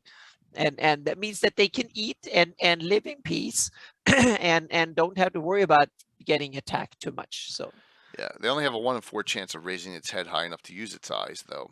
But Yeah. but still, but I would have them living in small groups, so there is at least one who able to, so they can kind of live in small herds, and therefore they can, and they grow slowly and reproduce slowly, Yeah. but they can kind of eat their way through life in quiet and peace, and other monsters will leave them alone. yeah, I have a feeling that predators have learned at that Yeah, exactly. point that They've they learned don't the go hard way. near So, them. yeah. They don't go within 60 feet of a cat of Bleebus. Yep. So yeah. Yep. So I think obviously, it doesn't yeah. work on other cat of Bleebus because No, they might be selective in using it too. So they Yeah. might only use it when they're scared and Right. defense, go into defense mode, so to speak. So, but it's Okay, one of these kind of interesting monsters that I think my God, we got another hype train. fits can be an interesting part of the ecology in fantasy world. So, Mike, you're up. Yeah, the old Bleebus. I'm surprised on that one. I know that there was the ecology article of the cat of Bleebus didn't make much sense. It said it was pheromones or something that did the death. I think if I recall correctly from that article. Yeah. I don't try to. I want to keep it like a magical kind of stuff. So yeah. Scala, your shirts went, your stuff went out. I'm positive on that. So, everything shipped. I owe no one any shirts right now except one for Michael Zudrak, his second one. So, Mike, what do you got? While we're talking about kind of ecologically friendly creatures, maybe another one that's people recognize, I love to use, the Odiug. Oh yes, one of the coolest monsters of all time, in my opinion. Dungeon without one. So where do they come from? Whose mind do they come out of? Oh no. Because you have the Odiug and the Neo Odiug. So let's just go to the base yeah, Odiug. they're fantastic. They're awesome. Yeah, that's another one that fills the niche perfectly. Yeah, just sitting in crap, basically. Yep. The base Odiug's nasty enough. I mean, once again, I don't think the bite does enough damage. 2 to 5, I just don't think it does. Well, it might be that it lives in such a difficult spot to get in. It doesn't have to be any nastier than that. So it's interesting that they have the new and old versions. I mean, yeah, I never understood why there was a Neo version of it. Just because they wanted to make it a little nastier. I mean, the size of this is man size to large, and the hit die is only 6 to 8. And they go, well, let's make a bigger one. Yeah, but you can also have that. This is one of these monsters that grow through ages. Yeah. So the older it gets, the bigger it gets, and then eventually it doesn't really die from old age. It just grows. And there's the Neo. Yeah. And look, much larger damage here with the tentacles. 2 to 12. Yeah. 9 to 12, and intelligent. I'll got 0. Excuse me, nasty creature. Mm-hmm. And if we recall, I threw an Odiug, a Neo Odiug at them at one of my Disney groups when they were down fighting all the spirits of their ancestors in that charnel pit, and it popped up. So once again, I'm glad to see you painted one, Rob. Phantom, a tough miniature to find. The old D&D minis. There's certain ones you just can't get. Audios are very tough to find. Behirs are tough to find. Type, Balrog miniatures are just almost and Beholders. A lot of them are just so rare to get. I mean, there's plenty of unpainted ones out there, but if you want the painted D&D minis from the 2000s, or just Audiog's one of the toughest ones to find. So a very good one. All right, so I'm going to go to my favorite monster of all time. A lot of you know, we've talked about, a lot of people have brought up its abilities, but my favorite monster of all time is the Rakshasa. So I just love the deception, the spell that they have spell casting capability, and you need. They're not affected by spells under the 8th level, which means that you need a 15th level mage in your party to even cast spells on them. So your spells aren't working. All weapons do below +3 do half damage, so you gotta have plus. But that one single bless spell with a crossbow bolt will kill them outright. Yep. But and it goes all the way back to, and I've said this multiple times, it goes all the way back to that episode of the Night Stalker where the Rakshasa was in part of Chicago, killing the. I'm sorry, this is not being meant to be sound offensive, but killing the old Jewish people in that section of town, the Rakshasa, and it was just, that scared the crap out of me when I was a kid. It's still, it gives me a little, even though I know it's a stupid show, but that episode of the Night Stalker scared, and it was like, oh my gosh, they made a monster in the monster manual when I was 10, 11 years old. I was like, oh, it's from the Night Stalker. So that's why I love them so much. And when I did the special show with Stella's crew, Stella, May, Runaway Robot, remember, they couldn't figure out how to kill it, and I kind of had to help them. On the Trail of the Mistress, and the audience kind of had to help them along to figure out what to do because they couldn't do anything to the Rakshasa. So it was Dorgum, and that's Night Stalker is what Buffy's based on, all the other shows. Yeah, absolutely. So I think we may. When I'm really in a pickle for a show, I'm going to do a Night Stalker discussion show on a Gabbin down the road just to go over all the episodes. I think we'll do that. But like when I'm really desperate for a show and I don't have a topic, we'll throw that out there. Kind of like we did the 80s and 90s D&D movies one. So. Note there's that article that has the Rakshasa Lords and Rakshasa Knights that I use. I think Scott Benny did it, which makes it even better because he does some wonderful articles and a great mega boss character. So there you go. Anna. Okay, well, one I can't have to a staple that is in Monster Manual 1 that I think every DM should be aware of and use occasionally, that I think is a great fantasy. And there is a selection of them in here. And that are the spiders. You have the giant spider, the huge spider, the large spider, and my favorite, the face spider. And then you have the weaver giant, or giant weaver spider that lives in water and can be so they are kind of a good mainstay that I think. So I'm assuming at 3rd, 4th, and 5th edition they eliminated that the spider poison was instant death except for a phase, right?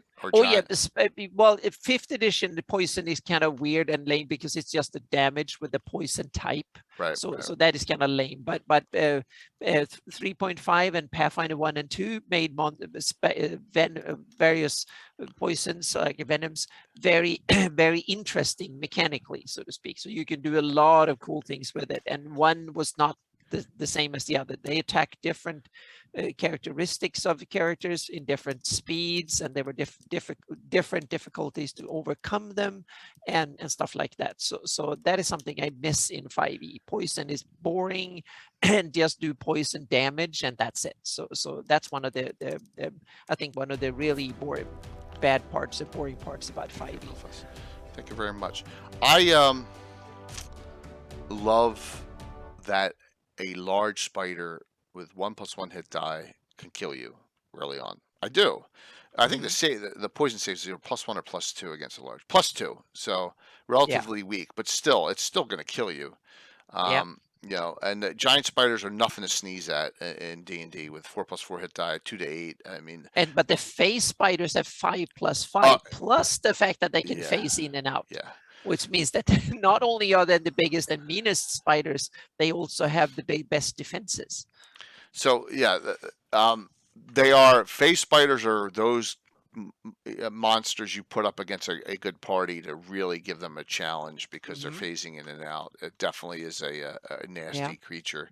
Plus How the poison -2 on the poison save here. Yeah. 1/8 How did you handle the phasing attack phase? Do you have like you can delay and ready an attack? Did you have that you can ready and that way you dealt with them? Because that was the standard way in 3.5 Pathfinder is that you you ready an attack and then when they come you get an attack on them first. Well, they get, if you know that they're, you got to know first off, and then it's initiative's a key thing in our game. So if you are waiting for a spider to come out of phase and state that just like if so you have a ready action that absolutely. a ready function. Remember, you can delay your win of initiative to react to the other side if you win in it. So that's how we handle that. Yep. Good one, Mike. Well, yeah, I was just thinking back all the times I've used giant spiders, phase spiders, and all that. Quite a bit, thanks to the Hobbit, probably. It seems to be the case is that a lot of people we use it because of the great discussion of the Hobbit scene. I mean, it's a very descriptive fight, right? The way they're trying to they're trying to web him out and all. So, strength does.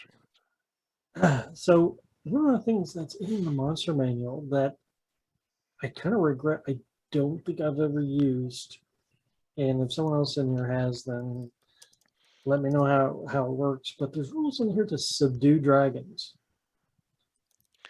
Yeah. And in the dragon entry. And it's fascinating.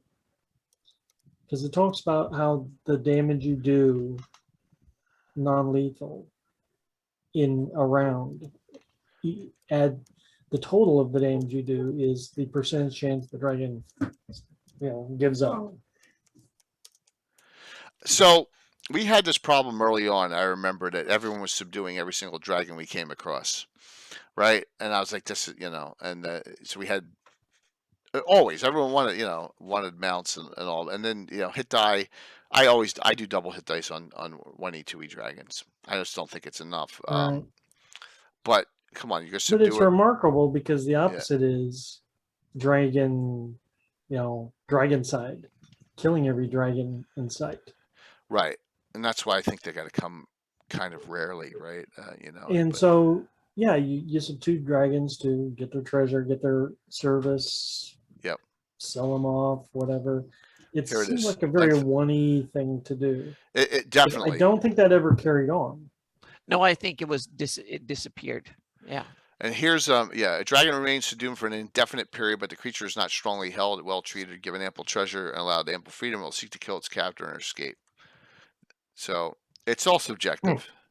So when you see stuff in the lore, like Lord Robilar had a dragon, or so and so had a dragon, it's because Gary was running rules like this.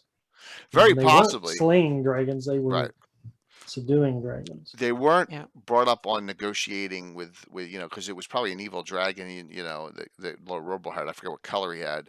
But you never know. Like silver dragons, bronze dragons may negotiate with good paladins, cavaliers, whatever. But the evil dragons wouldn't. Think dragons you should see coming. So that leads to on the side here, Tiamat, who's in this book. Right. Yeah. Can you subdue Tiamat? Tiamat only has like 120 hit points. Yeah, which it's would be very subduable. And this is it's too low. Mm-hmm. Yeah. Well, first of all, if you're going to the 9 hells to fight Tiamat, and you just show up and it's just Tiamat. What if Dungeon Master ports Tiamat into your world? I think I think I go double hit points there at minimum, right, on that, and put that up to 256, and Good question, Mike. Good. Once again, the one e has a lot of issues with things like pummeling rules, right? Or just grappling rules are just bizarre. It just don't work. A lot of those things, and I think this is another. Hey, what's up? What's up there, Grape, Matt? I think your game got sold out. Your DCC game just sold out yesterday, which is good to see. Yeah, so that's a cool thing, man. But yeah, there's some issues with it, and I just don't allow Subdual of Dragons. Period. I don't. So yeah. But let's get to that one. So Dan Weirdo has been cheering a bunch, but and also why did they call the Banshee a groaning spirit? Were they worried on something? But then they put in parentheses Banshee. Yeah. So I don't understand that. Maybe they didn't want to tie in too much to old folklore or something. I don't know. Yeah, it's a good question, and here we go. Right here. All right, see, it says Banshee right there. So I believe we're talking evil female elf, not drow. This is surface. So that's why this is a very rare thing indeed. So Marquesa could probably turn into a Banshee. So the whale kills. The whale is deadly, but it's only within 30 feet, so it's not a large range. It's got to be in a close setting. I think it maybe should be a larger range than that, but 30 is it. And you need magic weapons. Has 50% magic resistance, so it's going to be hard to damage with spells. And it's hey Wiley. It's one. Hello. Thank you. Hey Scott, thanks a lot. Great to see you. Scott's game is sold out as well for Sunday morning as a highlighted stream, and it's Murder in Cavix Cove, which is Carlos's location in Rotic, and that'll be an interesting game and a great game. So thanks a lot, Scott, for that. So drow don't have souls, or we can. That's a good discussion point.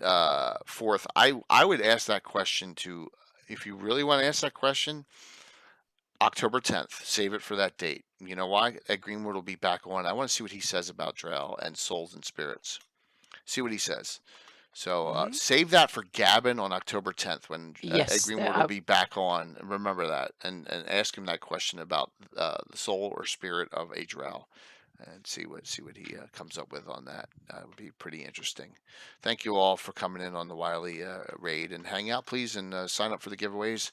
Giving away, your first one gets their choice of one of these 3 reprints: the Book of Taverns, or the Scarlet Brotherhood, or the Fiend Folio in reprint, and then second drawing will get their choice of one of the other 2 as well. So there you go. Anna, you're up.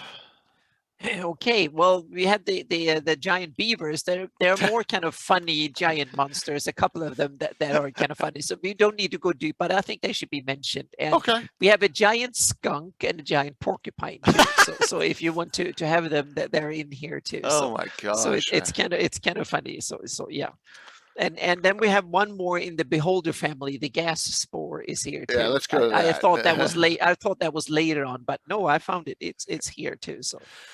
So the Gas Spore is not a beholder at all. It is a defensive mechanism of a non-intelligent creature to protect it, I think. Right? It's emulating. I thought it was something that the beholder could produce in order as a defense. That's what I thought. They it was. molt. Yeah. And the skin just kind of floats around. Yeah, I thought it was just. No, I think it's like a stick creature or something that looks. I think it's their. I used it as the beholder could actually generate them, so to speak, or give birth to gas spores as a decoy. That's how I used them. Okay, but you can. I'm not sure that was later on, so I haven't read the first edition, so I have no idea what they're actually.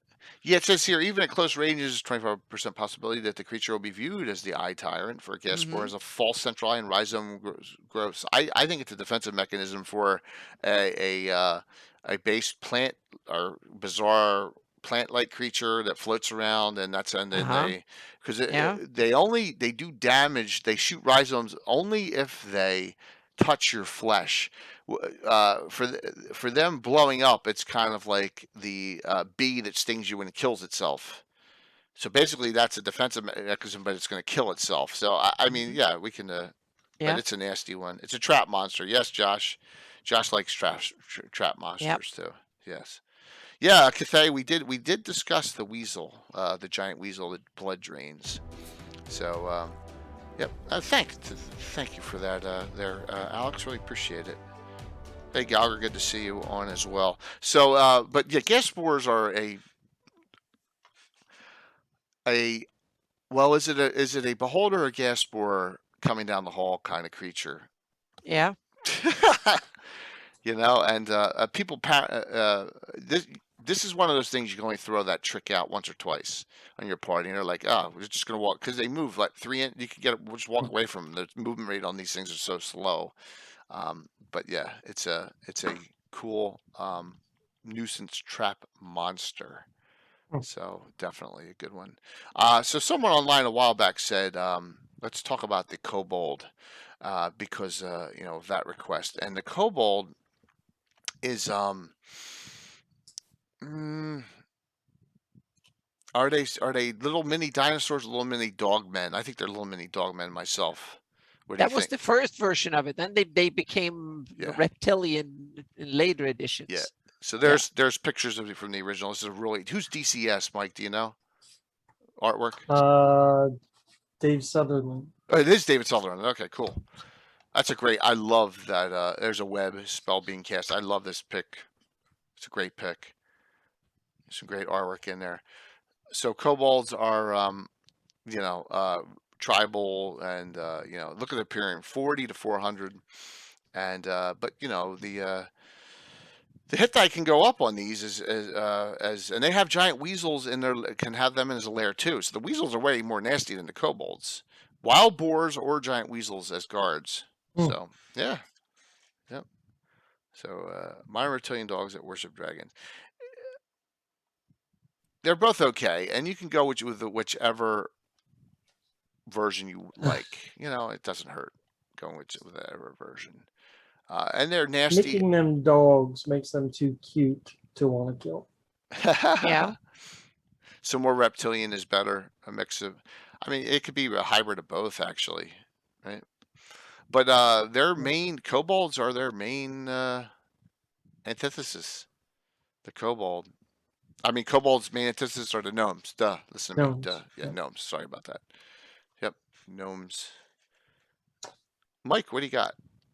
Calsap says they started making kobolds more reptilians starting in Dragon Mountain. Yeah, it makes sense. Ah, okay. Yeah. That's a fun one. Yeah, and then isn't that when half dragons started appearing? That might be. Yeah. Yep. Dragon Mountain. Yeah. Look at this box. Isn't that great? Yeah. That's not a bad box compared to some out there. You see my Ravenloft box set. I think it was one of the no, it was on the heyday when they're really big ones, Frank. like the Council of Worms and that one and stuff. So. Yeah, Cal, it's a nice box. I chucked all the contents and I use it for other stuff. Oh, that's funny. So awesome. So what do you got? What do we got? What do I got? Yeah, what do you got for us? Well, yeah, I gotta just talk about how cool. One of my favorite illustrations in this book is the Demon Lord Juiblix. Juiblix. Yes. I've used that illustration in my comics so much. Oh man. Who did it? That's Tramp. Okay. I think. Yeah. Oops, it's after Devil. Before Devil. But looking at it, you would think, oh, that's Air Lotus or something. Juiblix. I went right by him. No, it's up. 17. It's up. Yeah. Yeah, it's up. And I'm not even sure if I've ever used him in a game over the editions. So Chaos Rising, the Necromancer Games adventure that I was talking about, he's the main antithesis at the end of it. It's Juiblix. Yep. Nice. Yep. Mm-hmm. I never used him, but I've used other spawns of him, so to speak, and other monsters that are It's pretty is. gross, and Yeah. it's a great picture, just spewing out stuff Oh yeah, everywhere. it's fantastic. No, Yeah. but while I have you on the demons category, one of the other interesting things about the monster manual that I don't know translated over to later editions was demons have demon amulets and the devils have devil talismans. Mhm. And it has, I don't really know how they work entirely, but it has something to do with, Here they they are. store their souls in them. Yep. And if you manage to acquire them, then you can control them. So you could control, Demogorgon, I guess, or Orcus or whatever, if he was If you dumb found, enough to have his, amulet stolen. Mhm. and if you destroy it, you only banish them for a year. Yeah. So it can be destroyed and thus condemn the prince to abyssment for a year, and he may return thereafter only if summoned. So use of an amulet is very very dangerous. Mhm. So possession of one will double the chances of calling the attention of another demon. So And it says that the lesser ones have them as well, that they actually tote theirs around, whereas the greater demons hide theirs and whatever. So interesting. yeah, it's just not something I don't think ever carried on in later editions. No, I use the true names of the Yeah. creatures like that. Works So too. if you have some of their blood or whatever and something, you can research it. And I had a party, they were looking for the true name of Ayus and were close to finding it out. And when he did the research, he rolled 2020, and then he was on the verge of finding it, and Ayus was kind of alerted, and damn, there were all of a sudden there was like this big road movie when they were running and hunting and going after each other. So yeah, Zump it's a lot says of fun. there's a mini D&D icon of the realm. Yeah, they've come of out with a Toolbox. ton of Icons of the Realms minis. Yeah, he's right. Hmm. There's a bunch of them out. I mean, unpainted, I recall. It's, I have I like a few, but those are those resin fine castaways. I don't think it's a plant. smelly genius. That's funny. So if we go down to the types of demons, I love the type 3, the Glaberzu, love that, and of course, the Balor, because they didn't want to say Balrog, is way underpowered, way Oh yeah, underpowered. And Yeah, he's even on a bridge. yeah, yeah, exactly, with a lightning bolt in his hand though instead of a Mhm. whip. The whip's in the other Yeah. hand, but it's a lightning bolt, and it doesn't look like. I mean, that's a bad job of immolating. I But fought we fought a bunch of rock on last Thursday. That's always a classic. yep, rock Mhm. type 1s. And any so I think type 1s, 2s, and 3s can be hit with normal weapons. So but their magic resistance is high in the game. So you're gonna have to beat them down here. And succubus are cool too because they can change into human. Look at human females and have charm ability. I agree on that too. So compared to succubus to the Erinyes, I think the succubuses are a little more powerful than the Erinyes in the devils, right? But the Erinyes are a little more nastier, right?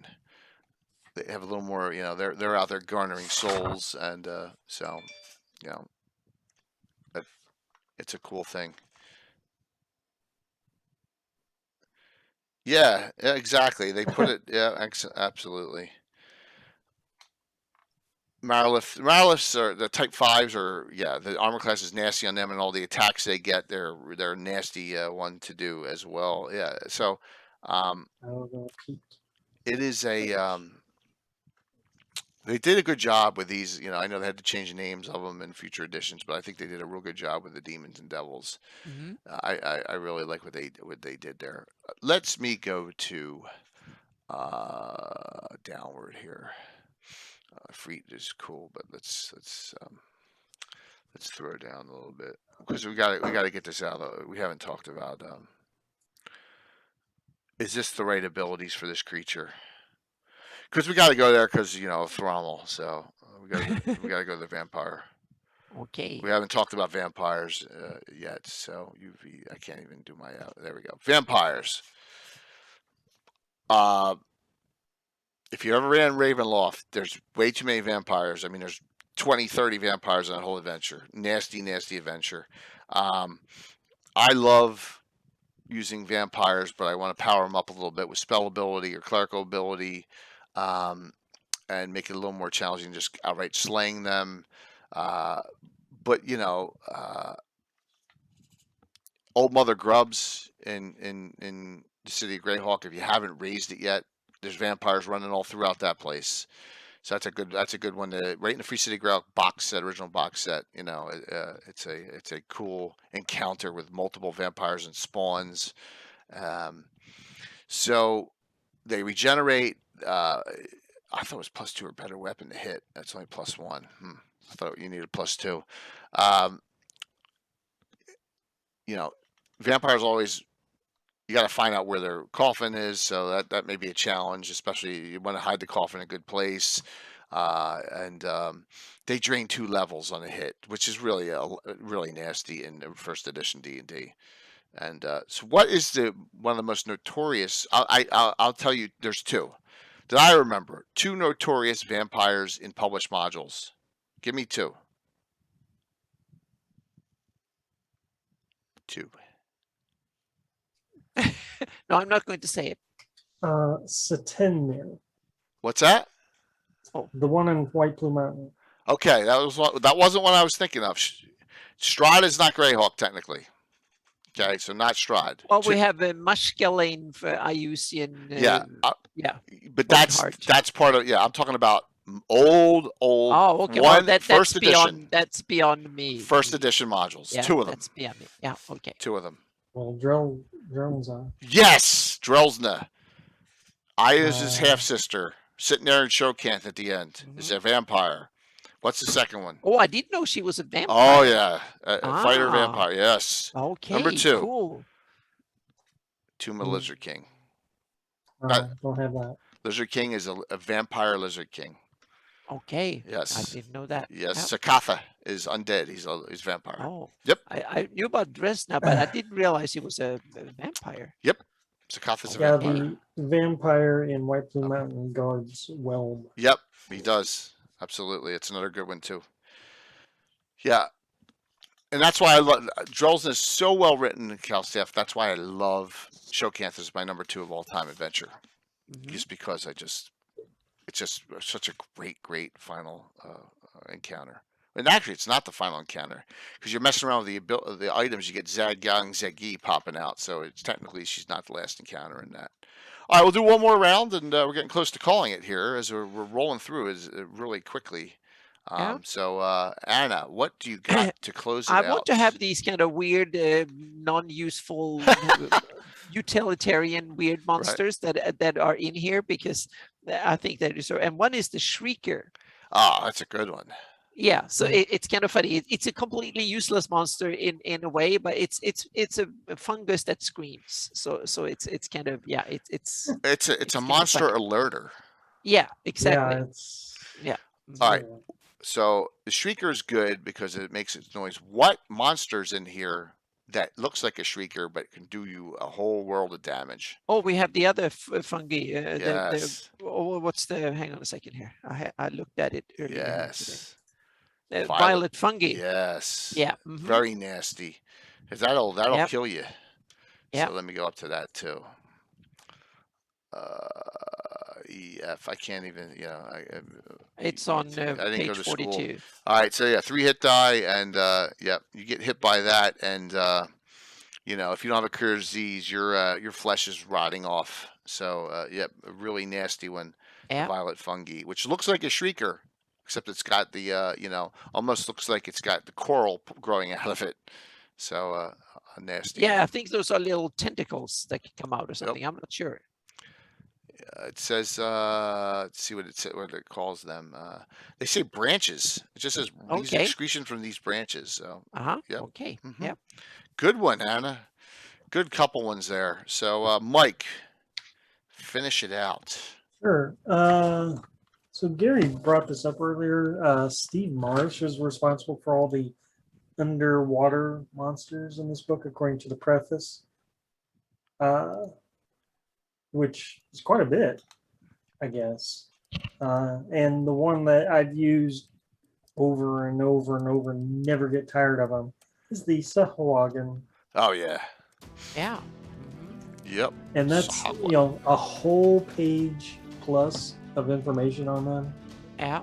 It's quite impressive for a monster manual creature. It is, and my guess is that when was Saltmarsh written, the original? That the Saltmarsh series came out, and maybe they had this all prepped up from it, but it is really, you're right. Look, it's a full page of a lot of detail. Well, just going by the ads in the back of this, that module is not out. Okay. It's not on the list. Yeah. It definitely is a great monster, and one that you see. 81. There you go. Yeah, so it's 2 years. It's 4 years after this. It's Yeah. It's 4 years. So Sahuagin are just vilely evil, right? And they're into and kill anything that's not bred properly. It's just really and they're soulless too, completely, right? If I recall correctly. So they are definitely. See, this is one of those things. It's like, is there, what we dealt with dark elves and Drizzt and all that stuff. Can you have a good sea devil? I don't know. Not in my campaign so far. Okay, so you do have Malenti, which are You have mutants. They're mutant Sahuagin, though, right? And they're kind of neutral. But the great thing about Sahuagin is they can mutate to have 4 arms or 6 arms, even if we know at the end of U3. Yeah. So there's Sahuagin are definitely one of those that are really. So you think there's CLs there fourth? I don't know. Does it say that? I don't know about that. I think they're their own awful creatures. Well, in the writing, in the lore here, it says history and legend. Yeah. That they were created from a nation of particularly evil humans. Okay, so created from humans. Yeah. And there's actually probably a good location for that in the world of Greyhawk. Since they're distantly related to seals, claiming the drow spawned them. Huh. Greyhawk Adventures, there is a mysterious place called the Sinking Isle, which has some ruins on it and all this lore. No one knows what happened to them. They were turned into these things, is what I say. Yeah. Is Skellingsgrad the Sinking Isle, or is that something? That's something different, right? That's something different. I get them all The Sinking confused. Isle is the Sinking Isle. Okay. So, good point on that, and I want we'll bring it up at the end of the show. I found the pictures of Journeys. I found a picture of Journey's End, where the ship Morass goes. I finally found it. Remember, I've been trying to find it forever, and I found it. So hopefully, I saved it here. Yep. That's a good one to discuss too, because I don't know if it's a Sinking Isle moves, doesn't it?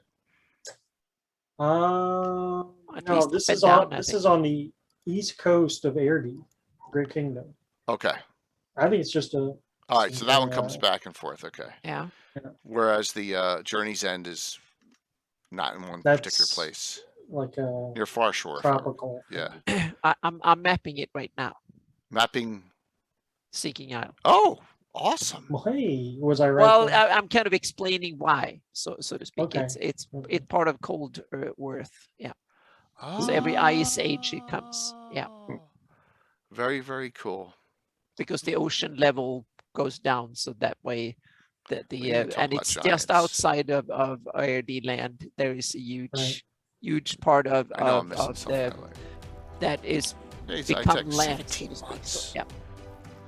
Awesome. That's an old legend that has true to it. So yeah. All right, so I'll tell a quick story. We'll go to the water weird last for me. Oh, okay. All right. But the water weird is first seen in Hidden Shrine of Tomoakan, another trap. That thing's laden with deadly traps everywhere. And it's from the elemental plane of water, and it just lashes out. And if it hits you, you're dragging in the water unless you save, or then you're dead. So basically, blip, gone, right? It's a really nasty creature. And I recall that Carlos put a water weird in one of the 3 modules he wrote for me, thinking he's going to get, he's got a kill zone. And if I remember, Tim's character's walking around, has a potion of sweet water. And if it says here, cold spells, fireball, but a purify water spell actually kills, and a sweet water potion does the same thing. He poured it in, killed it, and that was that. He's like, you gotta be kidding me. And that was a funny thing there. Zigzactyl. Yeah, I can't even pronounce that correctly. Yeah. Are they vampires? Zigzactyls? Some. Not all, right? But that's a monster type. That's not an individual. Oh my God, Jay. Zecadol. Yeah, W. Well, in later editions, vampire. How do you spell that again? Is it with a Z? IX, right? Like 9. I don't know. Yeah, I believe so. There it is. It's Zigzactyl. I can't pronounce that in any language. No. Yeah. Yeah.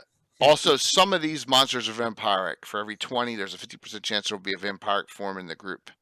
Uh-oh. All right. So, and they, oh my gosh, they drain. Yeah. So, but they seem to be alive. They're just vampiric types, but they don't seem to be undead. Like vampire bats. Yeah. Well, they're bloodsuckers then. Yeah, they drain levels though. Oh, then they're really vampiric. Yeah. Then they're really vampiric. Yeah, it says they drain levels. Okay, then they're undead ones. Kind of, yeah. Very cool. So, vampiric Zigzactyl we ended up with here. Yeah. Yeah, Troy, you probably heard because you probably put them in there and made them very nasty, which is cool. Thrommel rings.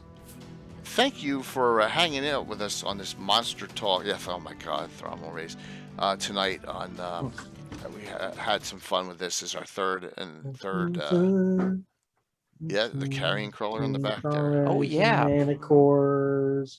What are the little guys running around here? Are they supposed to be gnomes? I never knew because they're green. Are they? They're trolls, I think. These little guys? No, not them. The trolls is on the. They must be just goblins, I think. Yeah, it might be. Running around because the purple worm's about to eat them. Cloud giants. Yeah. Yep. All sorts of great things on here. It's the history is. I think that they're goblins actually, because kobolds aren't green, are they? Yeah. So green brownies. Green brownies. Yeah. So we'll continue this off and on with some other things. I was thinking about doing the deities and demigods because there's a lot of great monsters in there. Outside of we should go over.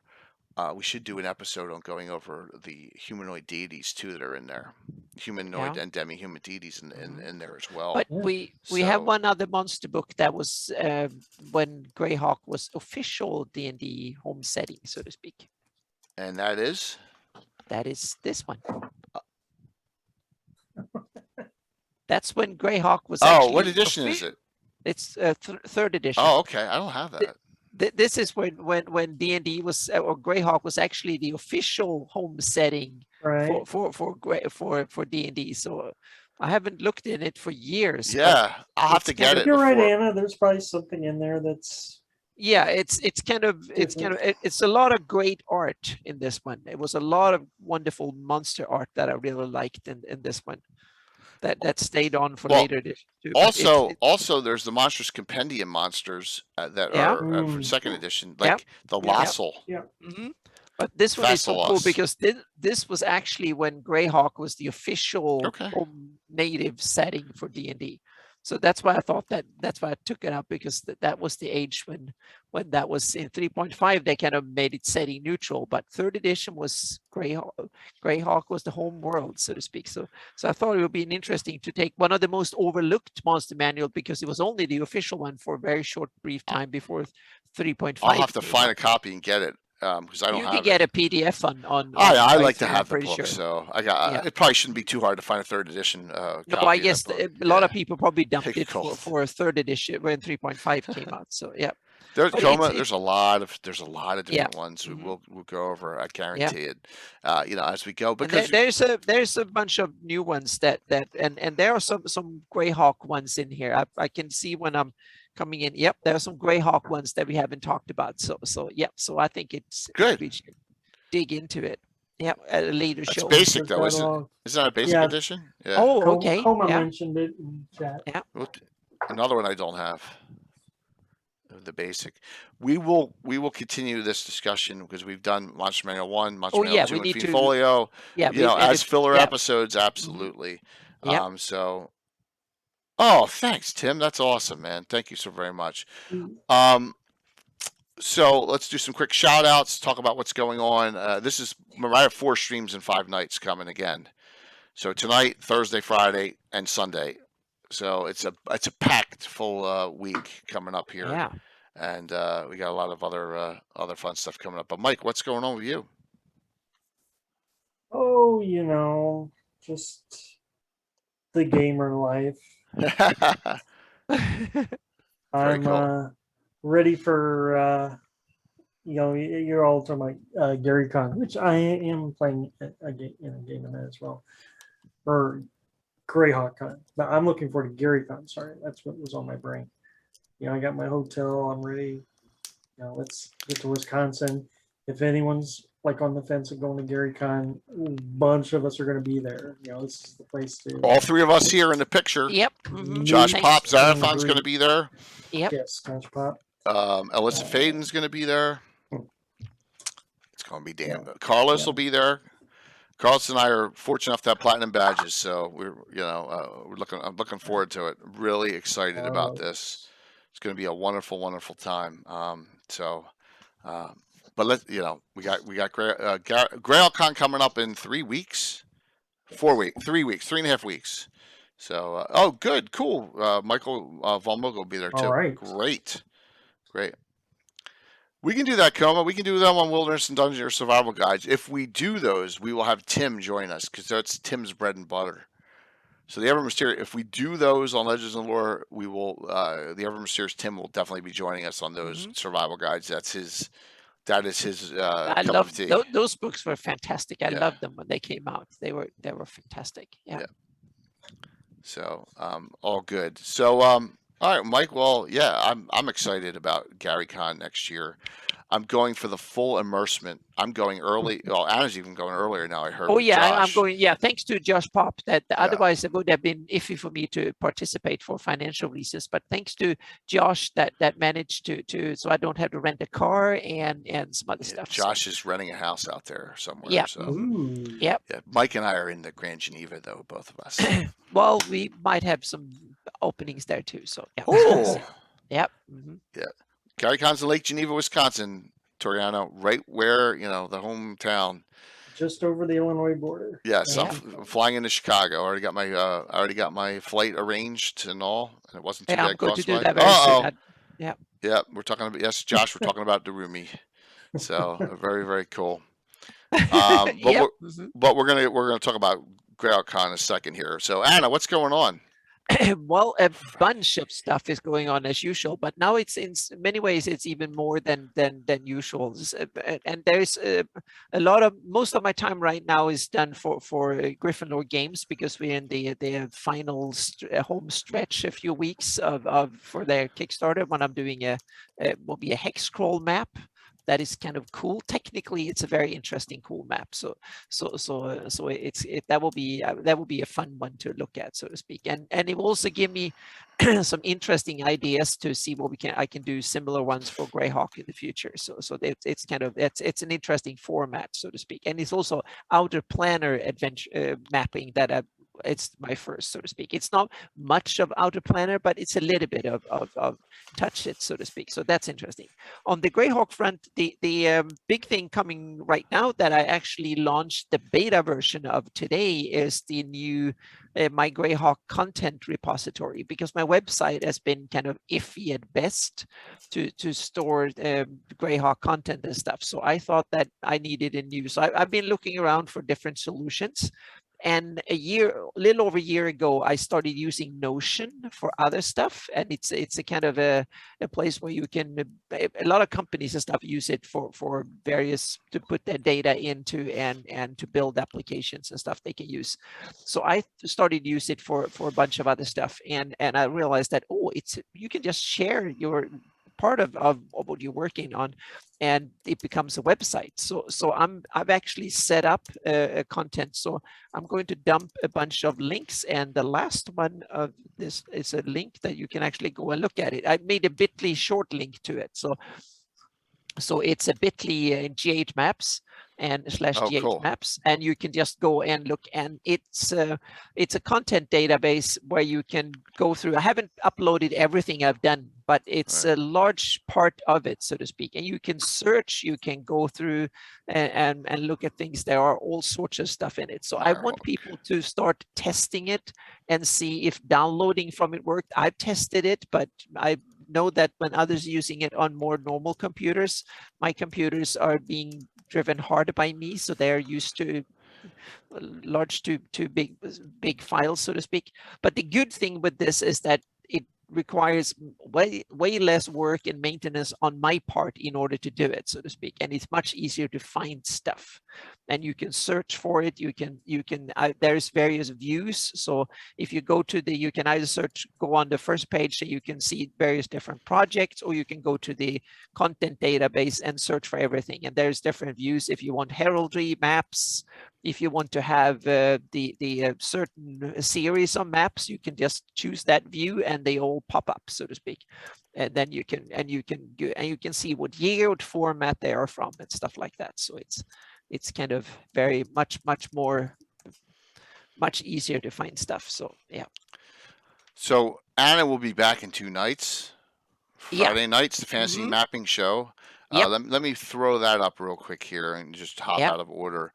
Let me go back to it's easier to do it Yeah, this way. and I Let me go will to say also, screen I'm 15. working on starting to put together my presentation for Greyhawk Con too. Yes. Yeah, And so there will be some new stuff that I'm not going to release before this seminar, and one big chapter this year will be talking about the planet Earth, and I'm going to present more my model and my thinking around it too. That will be one big item on the thing, and then I will talk more about my campaign maps and stuff like that, and some things of the future, of course, and a little bit of map techie stuff too. this will be a very interesting one because this pertains to me. Yep. I got to get Altimer mapped out at some point. That's my 2022 big goal, my big expense, I think, because it's not going to be. I understand it's going to be costly, and I know with artwork how much art costs now after I had that done, and it's you got to give. It's a profession. You have to respect the profession on it. So now what? I need a map. Now what? We'll see how the process. Hopefully we'll answer some of your questions too, and that'll be this Friday night at 8 p.m. That'll be a neat show, the fantasy mapping show. So let's step back one blip here and go to Thursday. Whoops, come on, it's not popping over here like it should. Venture 924 to sweep and clear. So I showed you some picks. And some, whether these are the actual picks or not, the Windborne Mercenary Group is going back to the area of the Abet, which I did on the adventure with Mike Disney, where they found that old dwarven location, and they found a lot of references in there. But there's clear out the area near the Wolfmaster Keep, of monsters, but then something else is going on too. So that we're going to see some of this. And this is part of it too, was the picture I showed of, and that is the Abet, the dwarven mine entrance that we saw and went through in a previous adventure. So I'm using that again. That'll be Thursday night. Reaper miniatures giveaways. Some Bones USAs we're giving away. So they're nice miniatures. So exactly. It'll be a fun adventure. Then next Sunday, we continue, and it'll be myself, Anna, and Jason at a minimum, probably Tim too. We go to where is it, number 162. We're going to continue with this new, if you're new to Greyhawk especially, Greyhawk campaign development. This time we're going to do this in a 3-part series. Part 2, locations and references. We're going to give you some ideas for starting points and what books and references you go to figure out as much data as you can. So if I say Vespi Forest, we're going to say go to the Marklands, and then we'll talk about development in the Vespi Forest. If I say, we're going to go to Medio Jungle, Scarlet Brotherhood reference maybe, right? And so that's what we'll do. Well, thank you so very much, Scott, for that. Very, very kind of you to say that. And that'll be part 2. Part 3 the week after will be on organizations and the politics of Greyhawk. So that'll be, last week was PCs and NPCs, and I think it's a cool 3-part set. And then the week after that, we will get into the GrailCon Prelude show. So we got the Gabbins all set up through the entire month of September. And then the other one thing I want to note of major importance, the next Saturday night special coming up is adventure number 925, Into the Darkness. Mike Disney, Tea Time with Taryn, the Monty Hall, which is Cassandra, the sculptor Christine Van Patten and her husband are scheduled to play in this. So we'll have some new players here, and they're going to, remember the Low Road connection was opened by the Darrow, and maybe they're going to go into the Underdark now and see what happens. So Into the Darkness. It'll be fun. And that'll be a Saturday night special event, 6 o'clock on Saturday, September 18th. And Stratagem Wiz Dice always step up with Titan Dice for these games. So that's what's going on. Let me flip back. Let's do the giveaways. All right. What's up, Mike? Good to see you. Yeah, some fun things going. Sit tight. Last call. Anyone else want to do the sign-ups for these? You get your choice of these 3. For the first winner, either the Scarlet Brotherhood, the Fiend Folio, or the Book of Taverns, all very good publications. Alrighty. Weirdo, I think you're already in as well. And let's see who wins these. Then sit tight, please. At least say hello on the Stellar Raid. Let's go over there. Let's hit her up with over 90. Sunday night was a record of all time. I want to say thank you. We rated with 144 people Sunday night stream. Wow. That was a record. It smashed any record for a turtle raid we've ever had. Even beat the Ed Greenwood show on a raid. So, yep, you're in, man. You are. Hey, they're always making changes and making improvements. Tino, I think you're in. So here we go. I'm going to close this out, hopefully without crashing things. I'm wishful thinking here, right? Best of luck to everyone. And wasn't it? It was good to see. And by the way, I'm talking to her. We're going to be having a game with her soon. So who we raid into on Sunday.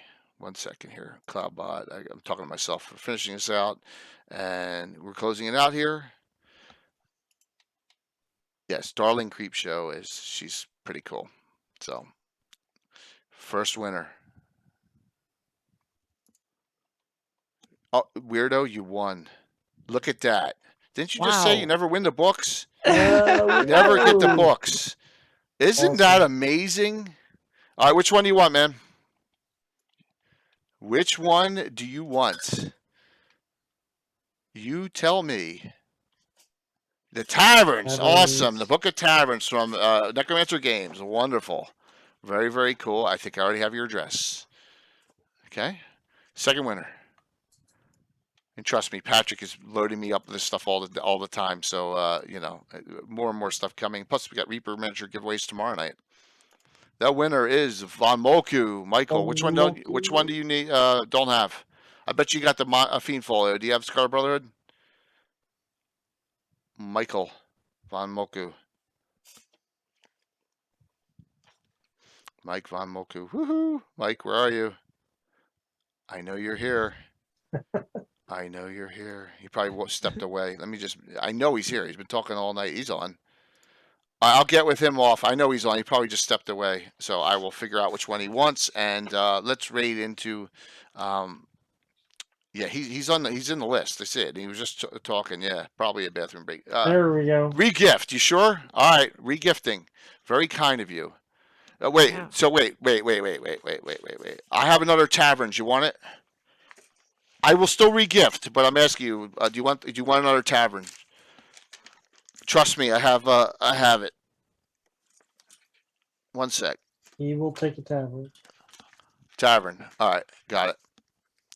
We'll do a third one. There you go. Got it. No problem. I'll do a third one. Why not? Winner. Keith Rogier. There we go. There you go, Keith. Awesome. I think he's on. He's on. Keith, you tell me which one you want. Which one would you like? You tell me. Thank you. And we will. Let's raid into Stella with luck 98. That's awesome. So just which one do you want? Do you want Fiend Folio or do you want Scarlet Brotherhood? Tell me which one, please, Keith, and just let me know. Okay.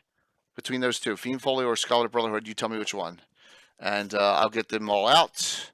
And thank you all for great support. Yeah. Let's go raid into Stella right now while we got everyone on. Raid. Let's get almost to 100. Thanks, Casey. Thank you. I need to talk to you at some point. Thank you. Probably not tonight, but let's rock and roll here. See you all tomorrow night for a good start to a new adventure. And thank you for the wonderful support. We're cranking it up. Let's keep it rolling. Everyone have a good night. See you. Thank you. Setting up the raid for Stella.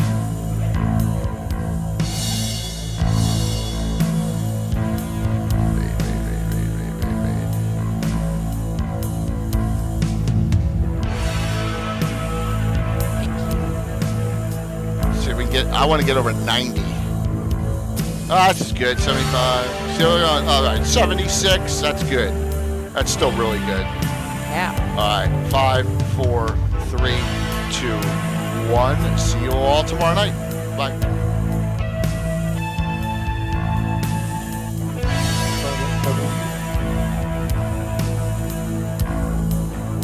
Oh, she on break? Oh! She's on break! Always happens.